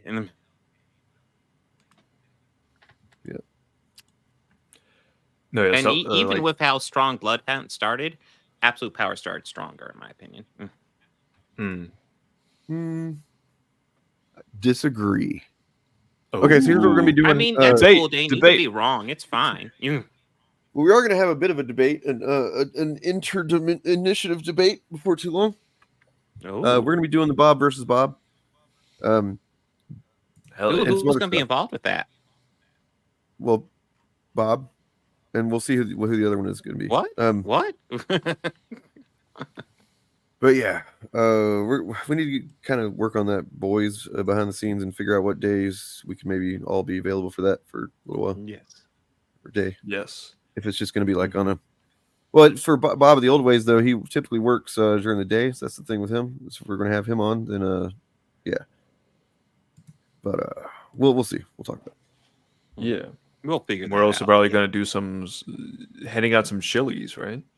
Yes. All this is going to be in context of celebrating 2 fucking years of this shit, boys. And all that we've accomplished. Yeah.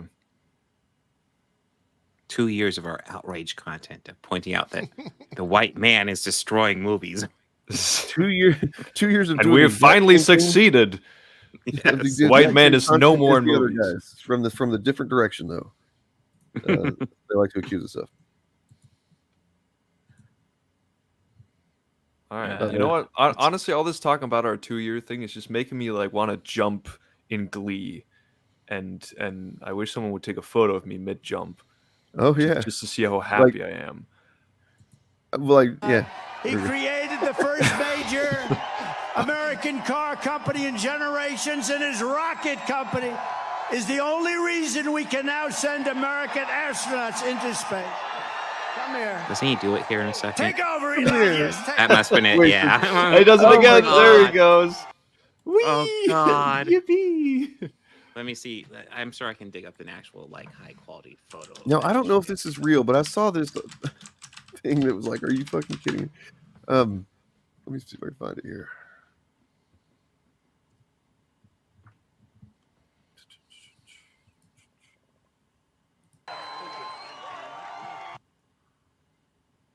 It's just,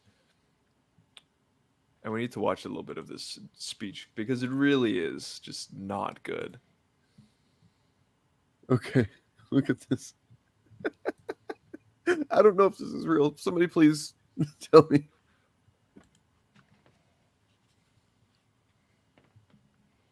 No, like the photo, right? Or No, the comment. Oh, maybe actors should mind their own business and stop picking on people with developmental disorders. Look who it's from. My Elon Musk. Is that his mom calling him out? I'm sorry. Jeez, it's just too funny. Yeah, but this photo,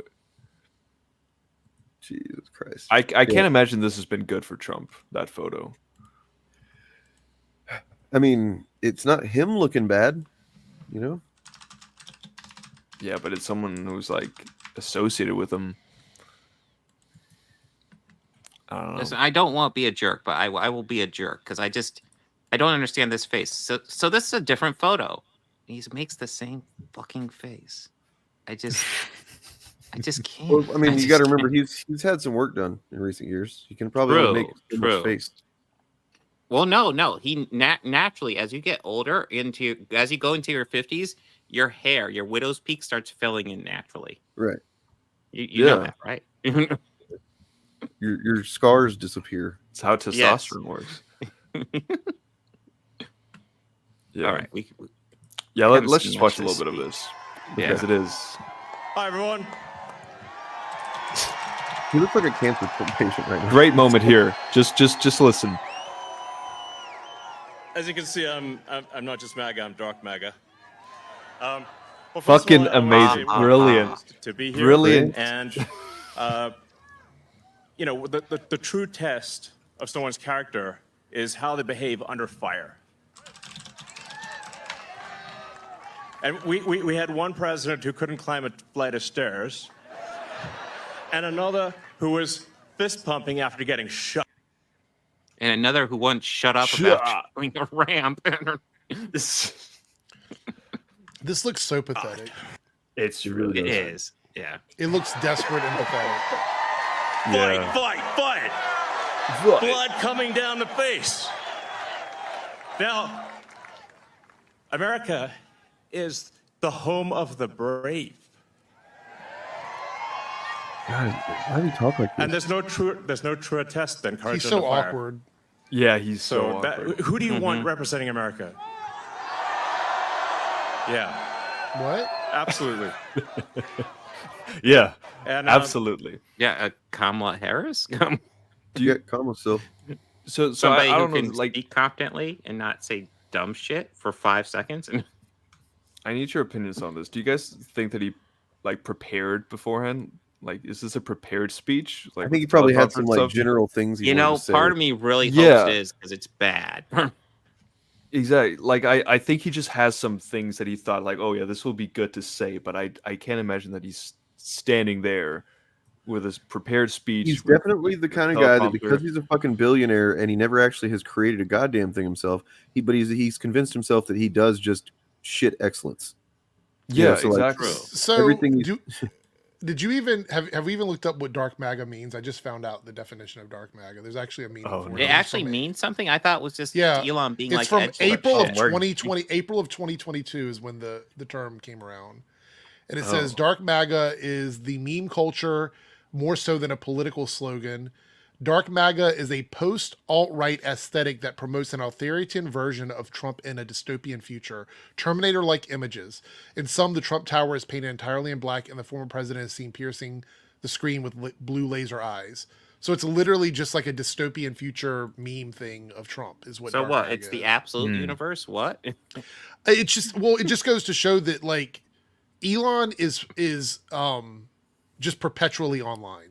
That's his entire existence. And even standing here in front of these people, he's having trouble coherently speaking because he's all over the place. It seems like he's very awkward. It's really kind of cringe. And calling himself Dark MAGA is the most immature, like teenager thing you could possibly do in this moment. Yeah. It's just really, really desperate and stupid. He is trying Trump is doing everything he can to try and stay relevant with people outside of his bubble. And the thing is, Elon had already been locked in with the MAGA community, so I don't know if this does any good. Yeah. Like bringing in somebody who wasn't previously a supporter of his, that is now a supporter, that could bring in other voters, that makes sense. Bringing Elon in doesn't do anything. Yeah. Yeah. Like I would get it after the recent thing, like maybe bring Zachary Levi in here and be like, hey, do a speech. Yeah, that for was me. something. Yeah. That was something. Yeah. I mean, it was like the most. obviously Elon Musk is a lot larger, but like Elon yeah. Musk has been a Republican for a long time. He's been Dude, a MAGA head. Elon's fans are Trump voters. Let's be serious. Exactly. And also with, Zachary like, Levi, we all saw it coming, but like Elon Musk, everybody knew. Come on. Yeah, and like with the whole like being online, like I said to Bob before the stream, it's like this man was meant to just stay behind a screen. He's 100%. meant to be the god of the edgelords, and like do his memes and talk about how he plays Elden Ring and stuff. Like when he's out here, he's just awkward and he feels like he doesn't belong. He doesn't know what to do with himself. And it's just like. And there's many times throughout this speech where he says the same thing over and over again. It's not prepared. And also like me and Bob also talked about, at least with Trump, like I really don't like Trump, but at least he's charismatic to a certain extent. Like I mean, that carries his entire campaign as his charisma. Yeah, that's literally exactly. all he has. But it's not a charisma in like the sense like, oh, I want to get to know him, I want to be close to him because I really do not want to, right? But it's like, but he has a charisma about him. I can see that if I was kind of stupid or if I was a bigot, right? He'd be an attractive personality. I don't see that with Elon Musk. Like he's just awkward. He sounds weak. He sounds pathetic. All of those things. It's just it's a really bad look for them, which is great for us, right? But yeah, this is a real quick video, but Daniel, apparently you missed this one. Oh crap, I didn't. You didn't share it with sound. Let me share this properly. Yeah. Mika, just so you know, if you keep coming in and trying to claim that the shooting thing was a hoax or whatever it is you're trying to claim, we're beyond that conversation. So you're just gonna get the comments gonna get removed. What the hell is it doing? Here, let's go ahead and just do it like this. We'll see how this goes. Hold on, internet connection.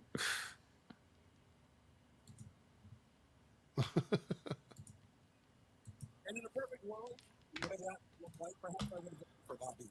But we don't live in a perfect world. In fact, we live in a very broken one. We live in a country. Why does it sound weird? Yeah, why is it so? It doesn't sound. It's not just low. It sounds like it's a robot. We are going to take back this country. Yeah, it's very low sound and it's like robotic. I think the point is made because he is standing there in front of his thing that says Trump Pence, and he's, Yeah. But of the two choices that we have, we only have two. Trump, oh, sorry, Vance, not Pence. Here, we can take that down. Jeez. I'll share it. I have it. We'll do it on mine. Oh, I'm not sure what's going hello. on. Hold on. Technical issues. Hold on. Okay. Anyways, we got the point across. I don't know what was up with that video. That's fucking weird, though. What? Yeah, that's weird. But like, how much is this realistically gonna do? Oh, Zachary Levi has endorsed Donald Trump for president. Sure, if you got a comment there. Nice. I like that. Maybe if you're lucky 2 years, but we'll see. Yeah. Can you guys hear me okay? Yeah. Yes. Okay. Anyway, yeah, this is the clip. It's just him on stage sort of endorsing Trump. And the thing is, he was a RFK Jr. supporter originally. Yeah. And that, to me, is red flag city. Like, Oh, the yeah. fact Oh, that, yeah. that he was a Oh, supporter yeah. of that to begin with, and that transformed into a Trump supporter. I mean, it feels like he basically went from one, like, shitty pile of mud to the next shitty pile of mud. Like, Yeah. it's just, holy shit. I mean, that was the whole point of RFK Jr. in the first place. Was to Well, RFK Jr. apparently literally had brain worms. So. Yeah, I remember that. Probably from eating a dog. Jesus. Yeah. But I mean, like, maybe I'm not fully aware of like how big Zachary Levi is, but He's like to not me, big. Yeah, like Yeah. it's not a big thing. It's not like a Taylor Swift. No, You know, not even or- not even or, like- remotely close. The Yeah. last movie Yeah. he made was Harold and the Purple Crayon or something, and that completely bombed on him. Yeah. The issue is he also was like anti-vaccines and Yeah. all of this other stuff. So he was slowly losing fans anyway, which is probably why Yeah. Shazam 2 didn't do as well, because all of that drama with the vaccine stuff happened like literally a month before Shazam came out, or the second Yep. Shazam Yeah. came out. So I remember covering that on my channel, and I told everybody, I said, I was like, this is going to affect the movie. They're like, no, it's not. I'm like, it 100% is going to affect the movie. Like, Yeah. he's on his social media platform that he promotes the movie with, also saying that vaccines are giving people health problems. Like, this is going to affect his movie. Yeah, And it it did. You, you don't fucking support RFK Jr. and be a homie of mine, dude, because RFK Jr. wants to, like, essentially cure autism, which it's not a disease. That is not possible, and it's also not something that. And people are like, do I disagree or agree with him being able to say it? I'm like, he can say whatever the fuck he wants to say, but No, he it's can going to say it, affect and his we can business. criticize it. It's going to We can affect his business. Like, Yeah. yeah. He was in one of the best movies of that DC era with the first Shazam, Yeah. one of the most fun, family-oriented movies they had, and then he ruined it. He threw it away. So Yeah. And I'm like one of What the happens people when you who join the I right? thought the second Shazam was fine. It's not as good as the first one, but it is fine. yeah, it wasn't great. I think Yeah. a lot of people Yeah. who looked at him and said, "I'm not going to support this movie," and that was pretty. And much I get it. Yeah, I get it. You know. But it's sort of like it's I like to call it the Gina Carano effect. Like, it's like the minute they don't think that they can work in the industry anymore, they shift over to Griffville. Like, Yeah. go from like not being an actor to grifting. It's like I a wonder if they direct have like an pipeline. agent that tells them, like, yeah, you've kind of crossed over. You're not gonna be able. You got to do a right ring grift for a little Yeah, bit. you have to hang out with My Pillow. You have to go on Neurotic Show. I guarantee Zachary Levi will end up on either a Critical Drinker show or a Neurotic show if this. Or yeah, maybe just some Friday night shite. Good, yeah. I'm pretty sure they've already reached out to him. I'm pretty sure. I mean, Dean Cain's been on there already, hasn't he? Oh, Dean Cain is actually doing a cartoon with Eric July, I think. Oh yeah, he's doing. He's the Horseman. He's the Horseman. Yeah. Like, bro, you got the worst Superman, the TV Superman. Well, the rom-com one, rom-com one. Yeah, which I is, used to Didn't like even this have his cartoon, name and first, now I can't you even know? watch it. Now I Yeah. can't. But I would not be surprised if we see like Friday Night Heights featuring Zachary Levi. I'm pretty sure it's coming. Yeah, That wouldn't surprise me at all. Yeah. Anyways, I do have to get going. Yeah, I have to leave in a few minutes as well. So fine. But Are we gonna do this thing we always do, Bob? Or What, Turf? You're Come- staying come- longer? Yep. You're staying longer? Yep.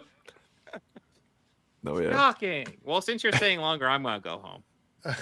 Sounds good. Aha. But yeah, it's been a pleasure. See you guys next week. Later. Bye. And a video in 3 years. Fuck yeah. Excited, man. For that. Good shit. Good shit. Did we talk about the Star Wars girl drama? Did you guys talk about that? No, I'm not even aware of it.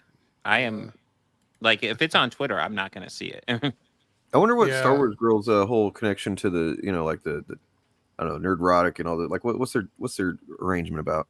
You know? I'm not sure what the arrangement is, but I did watch a video on how it all happened. Like, she started out just doing fun Star Wars videos, and then it kind of devolved into where she is now. As it does if you don't have any talent or anything interesting to say. Yeah, pretty much. There was a drama about her being an artist, but just kind of tracing stuff. And so she had someone pay her like $3,000 to do some art. And it took her like 3 years to get the art to them or something. I don't remember. It was a weird video. I remember something about a calendar where she'd done some poses for a calendar, and it was like late, like well into the year that the calendar represented whenever it finally came out or something. Whoops, right here, this stuff. Yeah, so there's a person on Twitter who has been kind of like with Grayson, sort of just asking YouTube to enforce their terms of service and to look into these videos. Sawyer is the person. They were asking YouTube to look into their terms of service, and I'd seen that. I ran into her channel the other day and invited her. I said on Twitter, I was like, "You should come on the show." So, the one of the lowest supported chuds in that space is Raging Rhino. Actually, pretty sad. He tries his hardest. He's just trying so hard to be a top level bully grifter, and it's just not working for him. So he kind of buddies up with these folks or whatever, and it inflates his ego. He's kind of he's sort of like the one that just can't really. He's the bird that can't fly. Maybe he's got. I mean, it tells you something. I've never heard of him before. Yeah. I followed him for a while, seeing if he was ever going to like I said, I keep an eye on some channels to see what's going to happen with him, and I followed him for almost a year. And it really didn't seem like his live streams don't get many people in it. And I'm talking in contrast to other people in that space. We're talking about like Ryan Cannell and, Eric July, Nerdrotic, fucking all of those guys, that Star Wars girl, because he streams with a lot of these guys. And his streams just don't get people. And I don't know. He doesn't seem to do anything better or worse than the rest of them. People don't really come in him. Anyway, point is, Sawyer was at a con. He was at a con. Raging Rhino was there. That Star Wars girl was there, and probably other people from the Fandom Menace. And Sawyer apparently was standing there, making a video for TikTok. And Raging Rhino walked up to Sawyer and started antagonizing her, which is exactly what these guys do. This is what they do. So, and this has been corroborated by that group. Raging Rhino walked over to her and politely started saying, "Oh, you're trying to cancel people, blah, blah, blah, etc., this kind of bullshit." So he's over there antagonizing her. She gets on social media and is like, "This guy came up to me and just started antagonizing me," and, just kind of pointed out what had happened. Anna was standing off to the side, taking photos of Sawyer to put on Twitter to shame Sawyer, and then talk shit about Sawyer being a victim when literally Sawyer was approached by one of her friends. Yep. I saw the shaming photos. Yeah, it's just like, what? So you're defending your friend going up to someone in person and basically trying to start an argument with them, when Sawyer wasn't doing anything to either of them in that moment. Make it make sense. It doesn't make sense to me. If you are not breaking YouTube's terms of service, then you should not fear YouTube's terms of service. You shouldn't fear it. If you're not doing any of those things that YouTube doesn't want you to do, you should have nothing to worry about. Just like if you're not a racist, whenever Star Wars says don't be racist, then you shouldn't be upset. Exactly. We're talking about a terms of service. It's in the website. If you have an issue with YouTube's terms of service, you don't go after Sawyer. You would want to take that up with YouTube, because Sawyer doesn't have anything to do with YouTube's terms of service. Just like if you have an issue with Disney as a company, go after Disney. You don't go after fucking any of the actors or directors or writers that have been hired by Disney, because they're employees of Disney. You go after Disney. You don't go after somebody. That makes too much sense. You can't Yeah, do I mean, that. it just doesn't. It's baffling to me. If I'm mad at Pizza Hut, I'm not going to go to my local Pizza Hut and start a fight with the manager there. If I have an issue with Pizza Hut as the company, I'm going to talk about Pizza is that Hut. Bad? Should I not be doing that? Sorry, did we call you out? I feel called out. I feel called. I have to get going, guys. I apologize. Yeah, I have to go too. So, all right. Well, I mean, I think we covered all the stuff we wanted to cover. So, yeah, I think we're good. So, all right, let's do it. Hey, party on. Prosecutors allege a media company linked to conservative influencers who regularly reach millions, including Benny Johnson, was secretly funded by Russian state media employees. Been a little busy this week in the old news section of the internet. Messing up every day. Vladimir. All